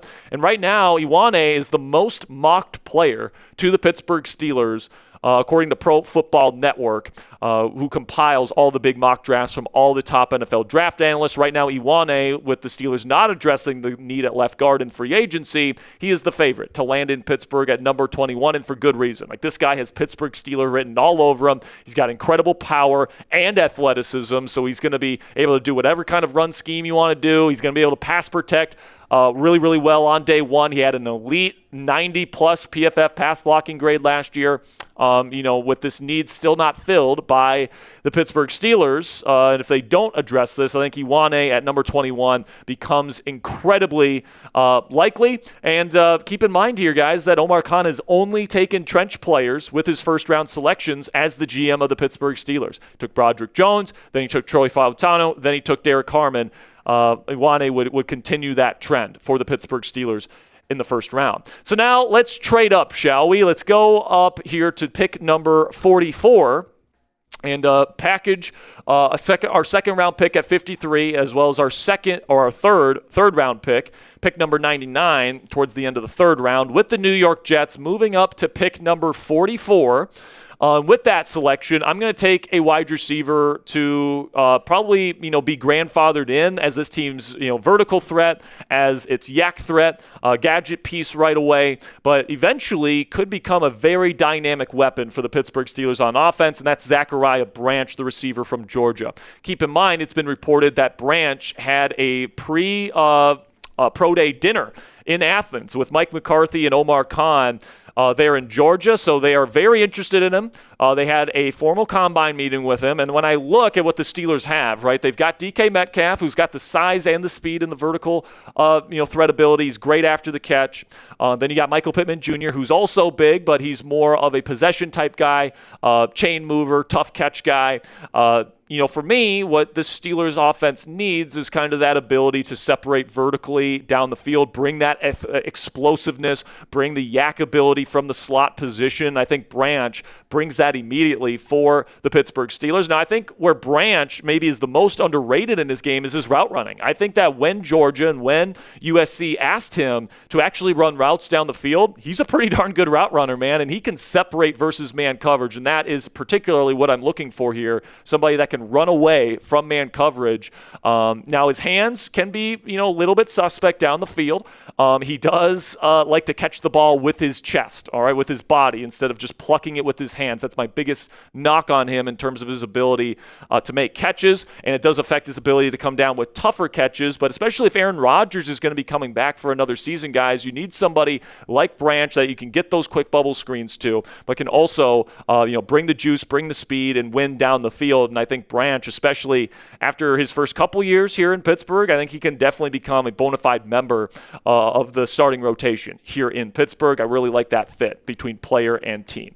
Then in round 3 here, pick number 76, I'm going to take Traden Stukes, the defensive back from Arizona. And what I love about Stukes is his size and his athleticism paired together. All right, I really like his film as well. He played big nickel mostly for the Arizona Wildcats this past year, and he was awesome in it. Jalen Ramsey is going to be filling the role of the big nickel here in Pittsburgh for now, but, there might come a day here, in the relatively near future where Ramsey is let go, and he's no longer a part of the Pittsburgh Steelers, whether that's after 1 more season or 2 more, maybe 3 more seasons. Eventually, you're going to need a big nickel replacement, and I think Stukes is perfect for that, but he can also play on the outside, and I think he could even play a little bit of safety if the Steelers asked him to do so. He could be a really good dime backer right away. I think that he is somebody that would be a very valuable depth piece and rotational piece for the Pittsburgh Steelers secondary, and I just love the way this guy plays football, and at the end of the day, I'm in the business of drafting good football players. Then also in round 3, I'm going to go double dip at wide receiver. I'm going to get Ted Hurst, the wide receiver from Georgia State. Somebody that reminds a lot of people just in terms of his play style and body type to George Pickens. Now, I don't think he's George, okay? Let's just start the conversation there. But Hurst kind of shares that ability with George where they can make incredible acrobatic catches down the sideline as a true deep threat. They got good athleticism. I think Hurst is actually pretty electric after the catch as well, just like George is. And I think the route running's okay. Now, Hurst does play a little bit, I would say, soft against physical coverage. And he can get pushed into the sideline, all that different stuff. I think that he needs to, play a little bit more like Tarzan instead of like Jane at times, to be quite frank with you. But he's got a lot of talent. He's got a lot of ability, and he wouldn't be asked to be a starter right away here in Pittsburgh. I think that, he could kind of go in there as a rotational piece right away, learn his craft from Michael Pittman Jr., learn how to beat physical, aggressive coverage, and come out the other side as a potential future starter for this Steelers offense. I think we've seen what George Pickens looks like in this Mike McCarthy-style offense. He had an all-pro season last year. If we can get anything close to that style of player here in Pittsburgh with Ted Hurst, I think that this pick is more than worth it for the black and gold. So coming up here on the Steelers Talk mock draft here, our 6.0 version, we got our day 3 picks coming up here in just a second. But first, let me know what you guys think about my Marvin Mims trade idea that I proposed earlier in the video. Is this something that you think the Steelers should do, moving up or moving down just a couple spots in round 5 to get a very solid veteran wide receiver in a role that the Steelers really need in their wide receiver room right now? Give me an A for accept or D for decline. This will be the pinned comment on today's show. So in just a second here, I'm going to tell you about our sponsor today at Cheers. Well, I'll tell you about Cheers. Give me an A for accept or D for decline. And guys, after the age of 30, even responsibly drinking alcohol will make you feel less than 100% the next day. Obviously, there are more negative effects from alcohol than just dehydration. It has a depressant effect on specific receptors in your brain, and it's toxic to your liver as well. That's where our new sponsor at Cheers comes into the picture. Cheers Restore is a dual action after alcohol aid. Its ingredients support both your brain and your liver after consuming alcohol. Based on research into a novel compound called DHA, Cheers was originally invented by a student at Princeton.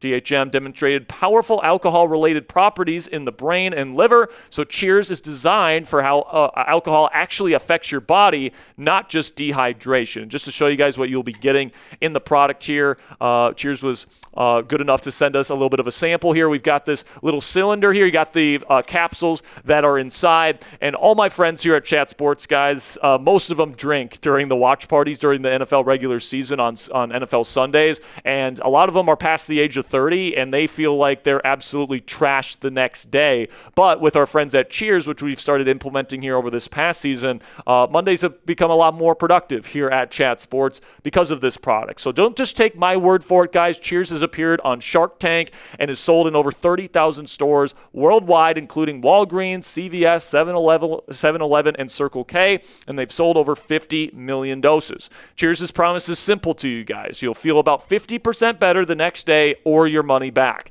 Basically, 2 drinks feel like 1 the next morning. All you do is take 3 capsules after your last drink or before bed. And I want to make abundantly clear to you guys that this product is not for college binge drinking. If you have 12 tequila shots, you're probably going to feel pretty rough the next day. I'm not going to lie to you. But if you're a normal adult responsibly having 2, 3, or 4 drinks on any given night, you'll feel significantly better the next morning with Cheers. So have your same nights out, only with better mornings with Cheers today. For a limited time only, our listeners are getting 20% off their entire order by using code CHAT at cheershealth.com. Just head on over to cheershealth.com and use code CHAT for 20% off. After your purchase, they'll ask where you heard about them. Please support our show and tell them that we sent you. And a big thank you to Cheers for sponsoring today's edition of Steelers Talk. So let's kick off day 3 here with another con artist trade, moving up to the first pick of the 4th round here, guys. Pick number 101. And we're actually going to swap that pick for the Steelers' 2 selections in round 4 at 121 and 135. And with this pick at number 101 in the NFL draft, I am going to select a tackle that they have shown a lot of interest in the draft process to this point, the 6'9" left tackle from Miami, Markel Bell. Okay, and Bell is somebody that obviously is a massive human being. I mean, just take a look at him, all right? Long levers, just giant frame. Obviously, with that frame, he's not moving the best, but I will say that this is somebody that has a lot of potential and some starting potential in the National Football League, and to get a guy like this in round 4, I think would be a pretty decent value. The Steelers have shown a lot of interest in him during the draft process to this point, and you inject him into that tackle room with Dylan Cook and Broderick Jones, and you kind of say, all right, whoever the best player at this position is in camp gets the job. And maybe Markel Bell doesn't win that job initially. Maybe that goes to Dylan Cook. And honestly, in this situation, I think Dylan Cook would win the starting left tackle job. But maybe eventually Markel Bell becomes the type of left tackle that we've been waiting for here in Pittsburgh. Steelers certainly seem interested in him. And here in round 4, I think it would make some sense. Then in round 5, I'm going to get some help at tight end because, yes, you do have Pat Freiermuth and you've got Darnell Washington, and those are going to be your starters. But after that, you don't have a whole lot, right? You got to fill out the coffers here, get some depth in case somebody gets injured. I think a good person to grab on day 3, specifically here at 170 in round 5. Again, we traded down with Marvin Mims here in round 5. I'm going to take Oscar Delp, the tight end from Georgia, a good player, good receiver. So I think that he's somebody that if Pat Freiermuth goes down, Delp can kind of fill that role in this offense. You're not forcing Darnell Washington to do Pat Freiermuth things. I think that you can keep Darnell where he's at, and if Darnell gets injured, hell, just put Spencer Anderson at that blocking tight end spot. I'm sure that he can do those duties pretty darn nicely. But Delp is somebody that I think can help this team out in a receiving capacity as a backup, and I think he's a pretty good value here in round 5. Then in round 7, we got 3 7-round picks here. I'm going to start my first one here with Keyshawn Elliott, a developmental linebacker prospect out of Arizona State, good athleticism.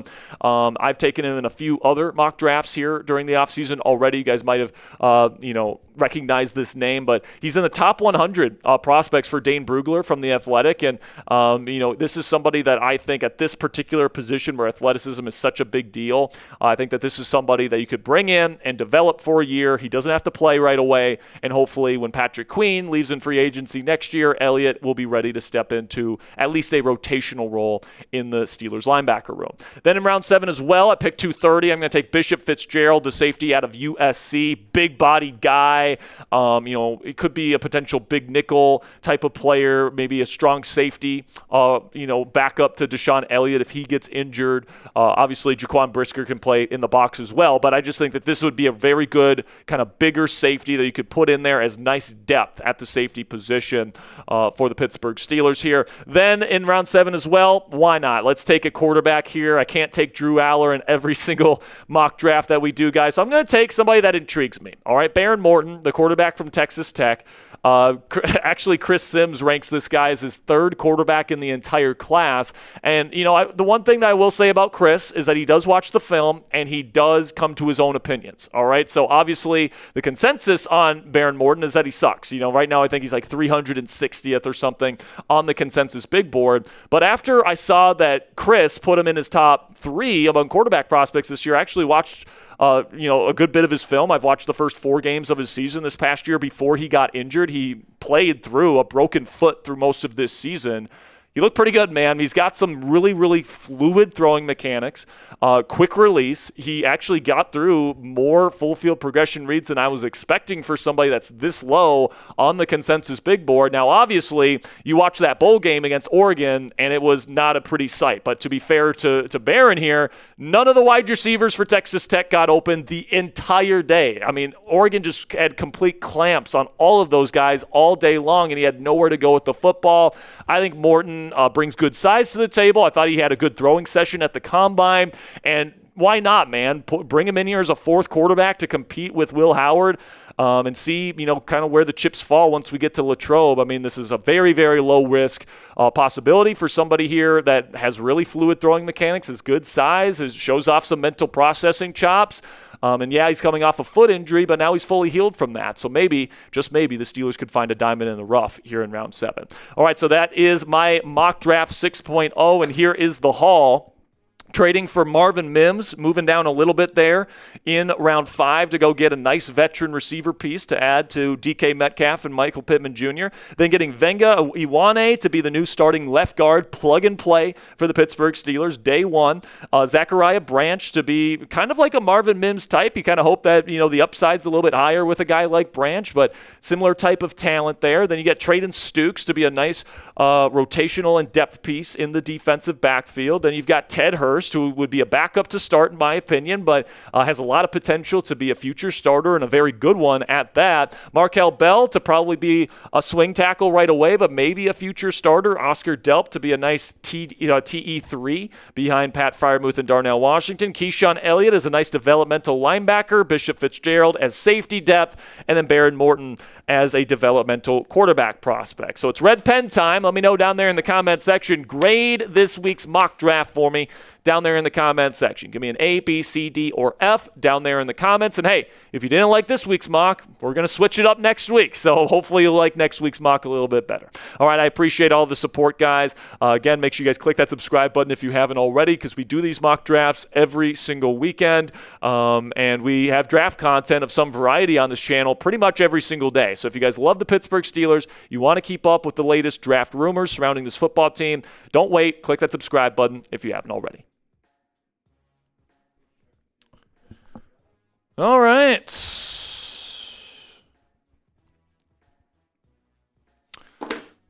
One more segment to go, and it is your questions. Okay, so we will get to your mailbag questions here momentarily. You have a good chance? Okay, so Ponzi's telling me that you guys still have a good chance to make the mailbag with a hashtag Steelers question, so that doesn't happen very often. Usually we get so many super chat questions that, we can't really do the hashtag Steelers ones, but it looks like today might be your chance. If you're somebody that, really relies on the hashtag Steelers questions, today may be your day. So get those questions in if you haven't already. Still got over 350 people watching live. So let's get to some super chat questions here, Ponzi, once they load.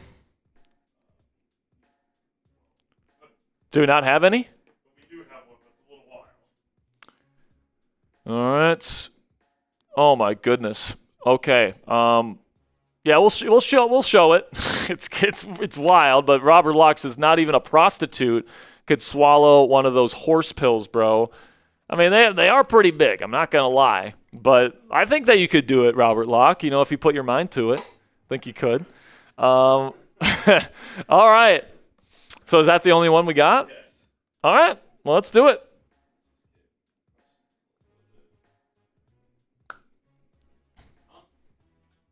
What's up, Gage? How's it going?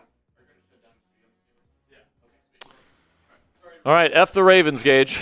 All right, let's get into your questions now, guys. I appreciate all of your guys' support, all of your super chat questions, all that different stuff. It's my favorite segment of the week. You guys tell me which topics you want me to talk about, and I give my answers. So without further ado, let's get into the mailbag right now.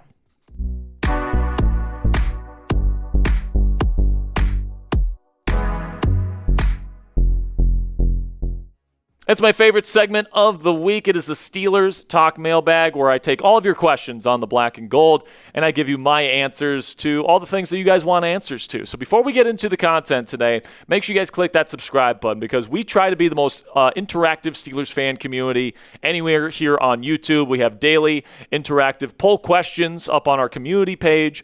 We have merch for you guys to buy. We've got 2 videos a day on the channel, and we go live twice a week. And we go live for every single Steelers game. So for your singular hub for Steelers news and rumors, every single day throughout the course of the calendar year, this is the place that you guys want to be subscribed to. Join the largest individually run Steelers news program anywhere here on YouTube by clicking that subscribe button. All right, so let's get into the questions, starting with one from O-Dubs here. It says, thoughts on Juju Smith-Schuster returning to the team? He's up for grabs. Listen, man, I can take or leave Juju Smith-Schuster. There's definitely guys I would probably rather bring in, but Juju still, decent wide receiver depth, good blocker, decent after the catch, but he's definitely not as good as he was in his Steelers days. And I'm sure a lot of the people, a lot of the boomers in Steelers Nation wouldn't love TikTok boy coming back on the roster. So listen, if they bring him back, he can compete for a roster spot, whatever, but honestly, I'm not pounding the table for a Juju Smith-Schuster reunion at this point. $5 from Bernard Nixon says, Jack, do you think A-Rod is a Steelers legend for life because he won the North, and does he need to do more for you to say that? Listen, man, he delivered an AFC North championship, the first one since I've been the host of this channel. That was pretty special. That game against the Ravens last year was a special day in my life as a professional and as a Steelers fan. And he delivered in the biggest of moments, getting that touchdown to Calvin Austin. That 2-minute drill was awesome. He delivered multiple of those last year. So listen, man, is he going to be the most accomplished Steelers quarterback of all time? No, but I'm always going to remember the season where Aaron Rodgers was this team's starting quarterback, and I'm going to cherish that. Kind of like how I cherish Mason Rudolph's 3-game stretch to get us into the playoffs when everything was looking bleak with Kenny Pickett and Mitch Trubisky during that 2023 campaign. So, for me, yes, Aaron Rodgers will be a Steelers legend for life, but almost in an ironic sense, he would be a bona fide Steelers legend if he wins a Super Bowl, which, who knows, but at this point, it's more of a, kind of a joking Steelers legend for life. $2 from Examander says, I don't think Will Howard will be the next Brady. I don't think he will be either. To do what Tom Brady has done, nobody else has done. Ever. He has more Super Bowl championships than any team does. Right now, the Steelers are tied for the most in the league, and they have 6. So Tom Brady has 7. I don't expect Will Howard to win 7 Super Bowl championships for the Pittsburgh Steelers, or anybody for that matter. But I do think that he's got some interesting tools, and I've always said that he needed to develop certain areas of his game, and I do think his upside is a bit capped. All right, I don't think he's a special playmaker out of structure. The arm talent is fine, but it's not super special. He needs to become a surgical type of passer for him to even crack the top 10 among NFL starters one day. He's going to have to be a Dak Prescott level quarterback, which he's got a long way to go before he's Dak Prescott. Let's just put it that way. But he does have some potential, and, he did get a year being able to sit and learn behind Aaron Rodgers, and I'm sure he learned a lot. And now that Mike McCarthy's coming in, and especially if Rodgers comes back, which seems like it's going to be the case, he's going to have 2 full seasons learning from Rodgers, and he's going to have a year learning from Mike McCarthy, who's one of the best quarterback developers in football over the last 2 years, or last 20 years. So, I'm not completely counting out Will Howard as a potential starter for this team, but next Tom Brady, probably no chance. And that's not a slight against Will Howard, by the way. JT Clover says, what is your opinion on Sebastian Castro as a future starter? Whether a nickel, strong safety, or even a linebacker? Probably not. I think he's probably a backup. I think that he is pretty limited in terms of his physical abilities. It's why he didn't get drafted last year, is because the physical profile is just that unremarkable. But I think he does play with some decent instincts, and there's a reason why the Steelers, brought him back after initially cutting him. He went to Tampa Bay, then he gets cut by Tampa, and the Steelers bring him back, and now, he's on the team heading into the 2026 season. I think that maybe he makes the team as a special team or as like a backup safety, and he could be serviceable in that role. But I think if you're really relying on Sebastian Castro to be a starter for your team in any capacity, I think you've lost the plot a little bit. So true or false, let me know down there in the comment section. The Steelers will have a top 5 defense next season. Type T if you think that statement is true, or type F if you think that statement is false. This will be the pinned comment on today's show. In just a second here, I'm going to tell you about all the great merch opportunities we have up on our website right now. While I give you guys a little bit of a merch pitch here, give me a T for true or F for false to answer today's pinned question. Now, if you guys want to check out any of the apparel that we have on the Steelers Talk website right now, you guys can go chatsports.com/ST merch. We've got everything from F the Ravens t-shirts, which are brand new, by the way, to the Steelers Talk logo t-shirt that I'm actually wearing right now. We've got married into this stuff for your special someone or for you. Those sweatshirts are really comfortable, by the way, guys. And we've got a bunch of other stuff on there as well for you guys to peruse. So if you guys want more merch opportunities, prove to my bosses that we can push merch here on Steelers Talk, and you guys want these merch opportunities. We've got some cool stuff cooking up for Michael Pittman Jr., for Rico Dowdle, for Aaron Rodgers if he decides to come back, for Mike McCarthy in his first season here, the NFL Draft. We'd love to do a lot of those merch opportunities, guys. So if you want to help support the channel today, chatsports.com/ST merch to get one of these t-shirts in your closet today. All right. Next question coming in from Preston.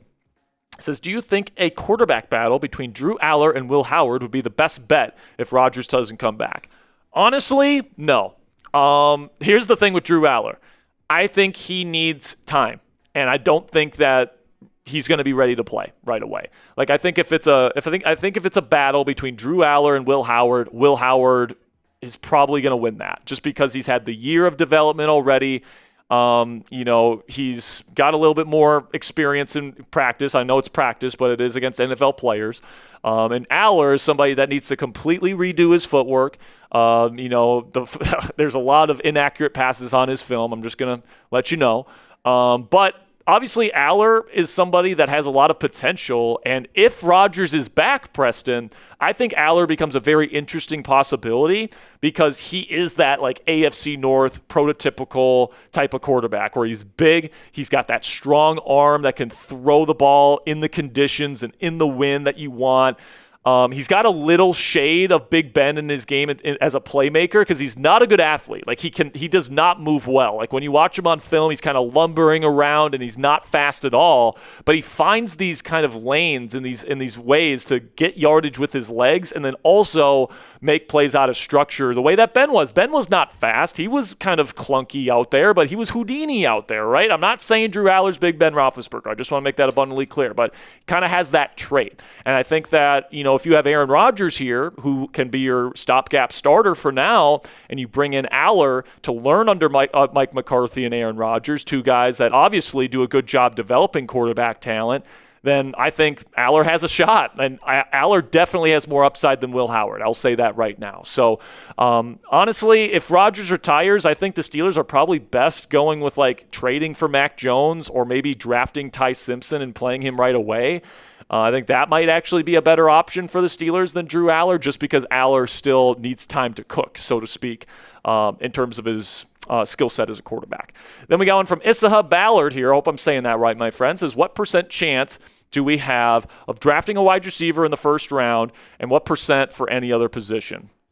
It's a good question. It kind of, honestly, it depends on what they do at left guard. Because if they bring in a Joel Bitonio, if they bring in a Brock Hoffman or someone like that, then, the Venga Iwane, possibility goes down quite a bit. Right now, I would say somewhere between 50 and 60% receiver, 40 to 50% other position. It's probably where I'm at right now. Maybe I'm a little bit low on the wide receiver side there. I really think that, adding a legitimate number one wide receiver to this group that already includes DK and Michael Pittman Jr. would do wonders. Not only for this season with Aaron Rodgers probably just coming back on a one-year deal and then probably retiring in 2027, but just overall, DK, if you have a legit number one guy on a rookie contract, that gives you options in terms of what you can do with DK down the road, right? And Michael Pittman Jr. for that matter. So I would love to take receiver in round one, but at this point, if they don't address guard, I think that likelihood is getting better and better by the day.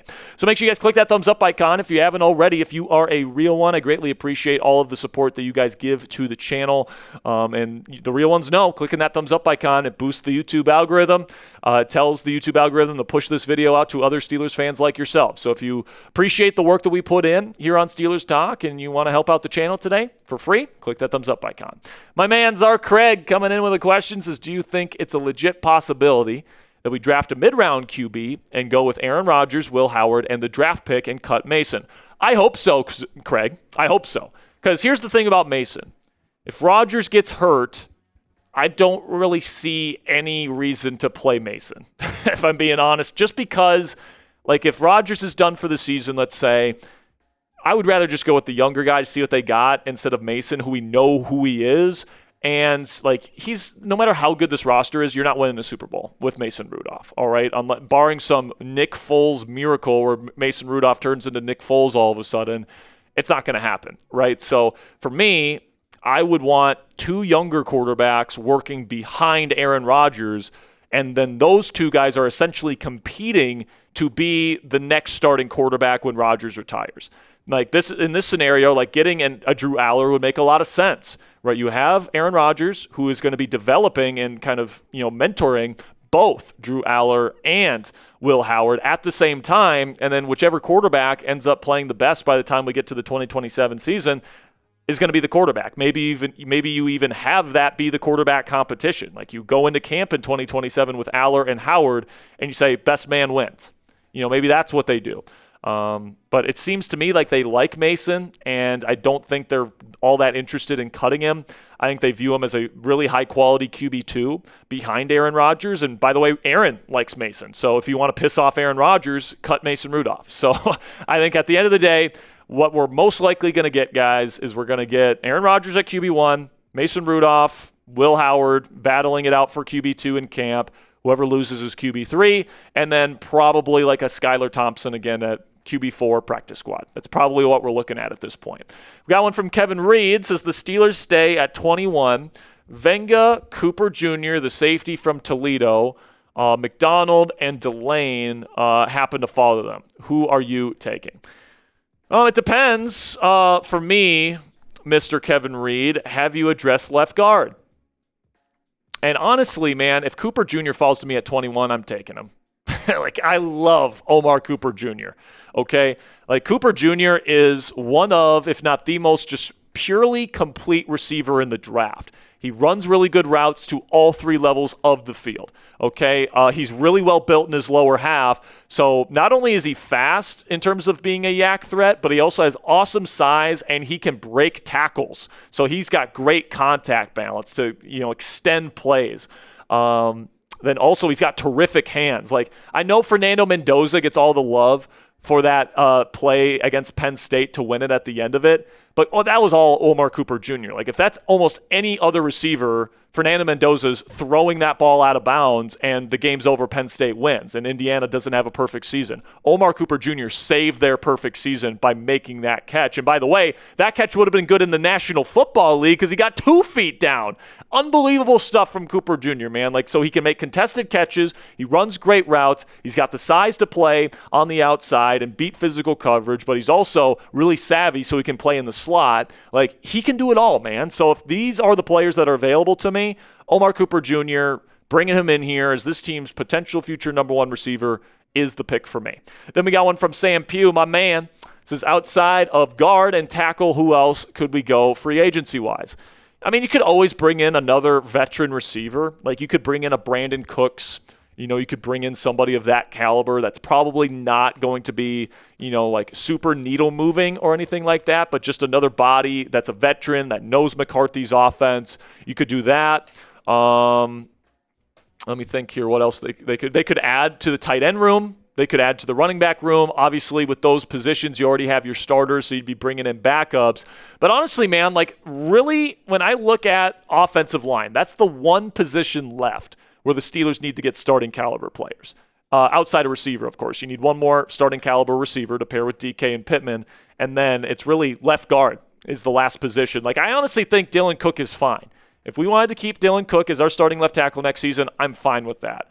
All right. I'm also cool with bringing in competition for him if that's what the Steelers want to do. Like Taylor Decker's still out there, for example. So if they wanted to bring him in, I wouldn't mind that either. So I would say probably keep an eye on those positions.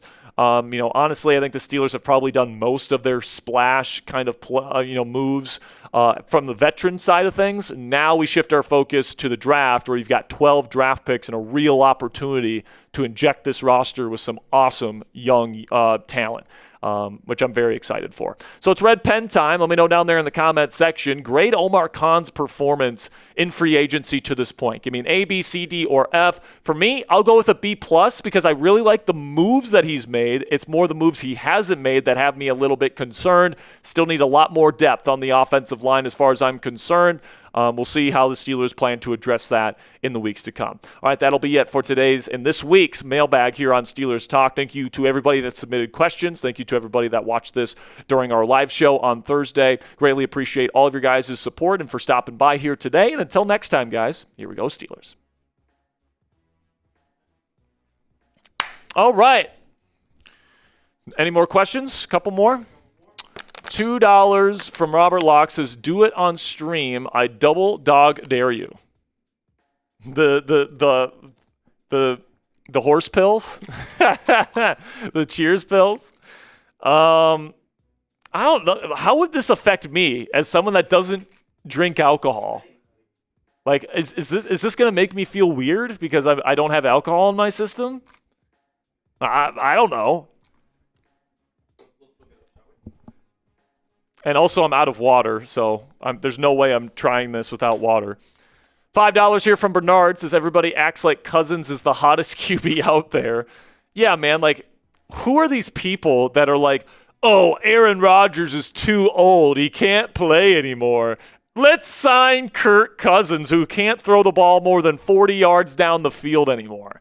Like, have these guys watched Kirk Cousins play football over the last 2 seasons? Like, what the fuck? And, like, you want to talk about lack of mobility? I think Rodgers moves better than Kirk Cousins at this point. Like, Kirk Cousins is like the ultimate statue quarterback. He always has been. Rodgers at least has the good agility. Like, he's got the fast feet in the pocket. And he can, like, step up into those little pockets to, like, give him that extra second to get rid of the football.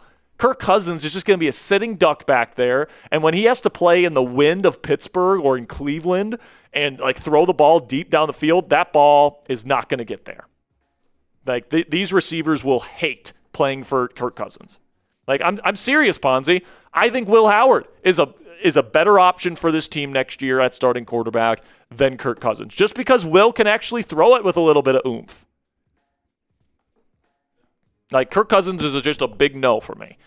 $5 on Bernard Nixon says, "I don't think the main media is giving A-Rod a lot of credit for how he has played this past year with no wide receiver help. That's just me." Well, I mean, the national media hates Rodgers because of the COVID stuff. It's no secret that Rodgers hates the media. He's told a lot of the key media members to like fuck off and like lose his number and stuff like that. So it doesn't surprise me that Graziano and Schefter and all these guys that, aren't particularly super fond of Rodgers, Florio, like big time Rodgers hater. But like, I think people see what they want to see. And I think with Rodgers, a lot of people want to see him not play well. And when they see the Steelers' offense be mediocre, they say, well, it must be the quarterback. But, like, for me, and this is what I do with college players as well, Ponzi, it's about context. It's about, okay, you have this quarterback and he has a skill set, but that skill set also has to exist inside an offensive system, which includes what weapons do you have? What kind of run game do you have? What is the scheme that the offensive play caller runs? How good of a situational play caller do you have at offensive play caller? Like, all these things matter. Pass protection matters. And, like, for the Steelers last year, I think the two things where they really lacked was they had just an okay OC, and Arthur Smith, I think, is a very limited offensive coordinator. I think he's very limited, okay? I think he had a good relationship with Rodgers, but I just think overall he's not McVay. He's not Shanahan. He's not even Mike McCarthy, who's had top 10 offenses almost every single season he's been an offensive play caller. Like, Arthur Smith is just mid. I think that held the team back, and then when you pair that with a wide receiver room with only one starting level receiver in DK Metcalf, that did a couple things. Number one, you just don't have the talent. Number two, defenses can just play man coverage and Rodgers doesn't have options down the field. And three, because the only legitimately fearable weapon that you have is DK Metcalf, the defense is going to double team him and take him away.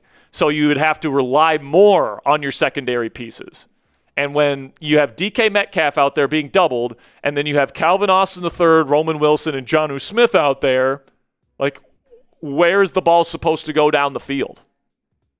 Like, you know, like your best chance in an offense like that is get the ball out quickly, don't take sacks, play methodically, play smart in terms of who you're getting the ball to, get the ball out in playmakers' hands in space, and then be efficient in the red zone.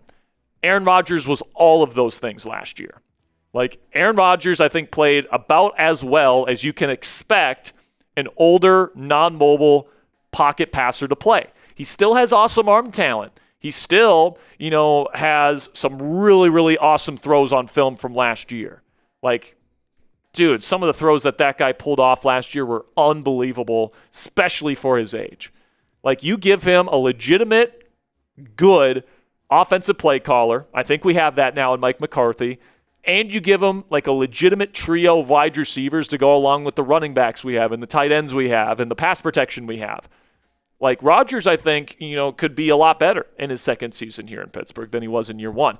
And kind of case in point to that, Ponzi, like, a lot of people think, oh, Aaron Rodgers was this level good in his first season, therefore he can't get any better.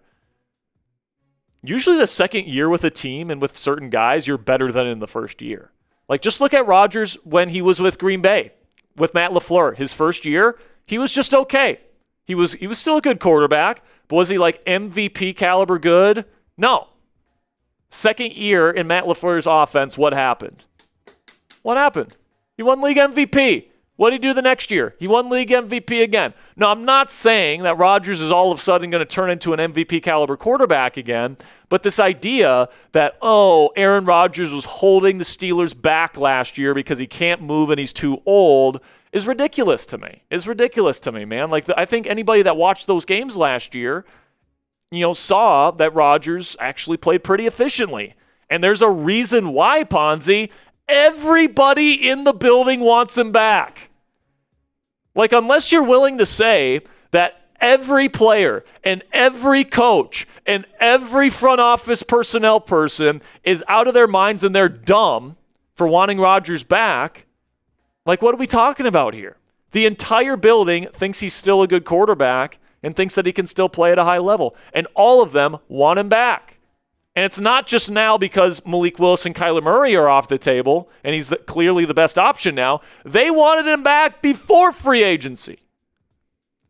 So, like, I just think it's pretty clear to me that Rodgers is not only the best option for the Steelers this year, but he could be pretty freaking good for the Steelers this year. Like, he can take it to another level. Like, this offense was a top 15 offense in football last year. All right, they were 15th in scoring offense. With the additions they've made at receiver, with the upgrade in the offensive scheme and play calling with McCarthy, I think Rodgers can get this team to a top 10 scoring offense next year. I don't think it's out of the question. And if you do that, and if the defense with Patrick Graham is as good as I think it's going to be, Ponzi, this is going to be one of the best and most well-rounded football teams in football next year with Aaron Rodgers at QB. So I have a lot of hope for this team, man. I have a lot of belief in this team. A lot of hope with this new coaching staff coming in. I hope you guys share my enthusiasm. $5 from Bernard again says, Jack, do you think Rodgers is drama or that's just the media? I mean, I think Rodgers is certainly contributing to it. Like, what is the holdup at this point? Like last year, the excuse was I have people in my life with cancer, and I understand that. I understood that, and I bought that. Apparently, that's not the issue anymore. So why the wait? Is he seriously contemplating retirement? Is he really that unsure? Is he really fucking his wife so much that he hasn't had time to think about his future yet? Like what's going on? What the hell? And the thing that pissed me off, and this is coming off the heels of a rant about why I think Rodgers is clearly the best option for us this year, but I'll admit it. It pissed me off when he went on Pat McAfee less than a week before free agency. Oh, here we go. Bernard. Yeah, my one beef is that he went on Pat to troll. Yes. It's the one thing that I was like, what the hell, Aaron? Because listen, man, it's his life. He doesn't owe me or anybody else an answer.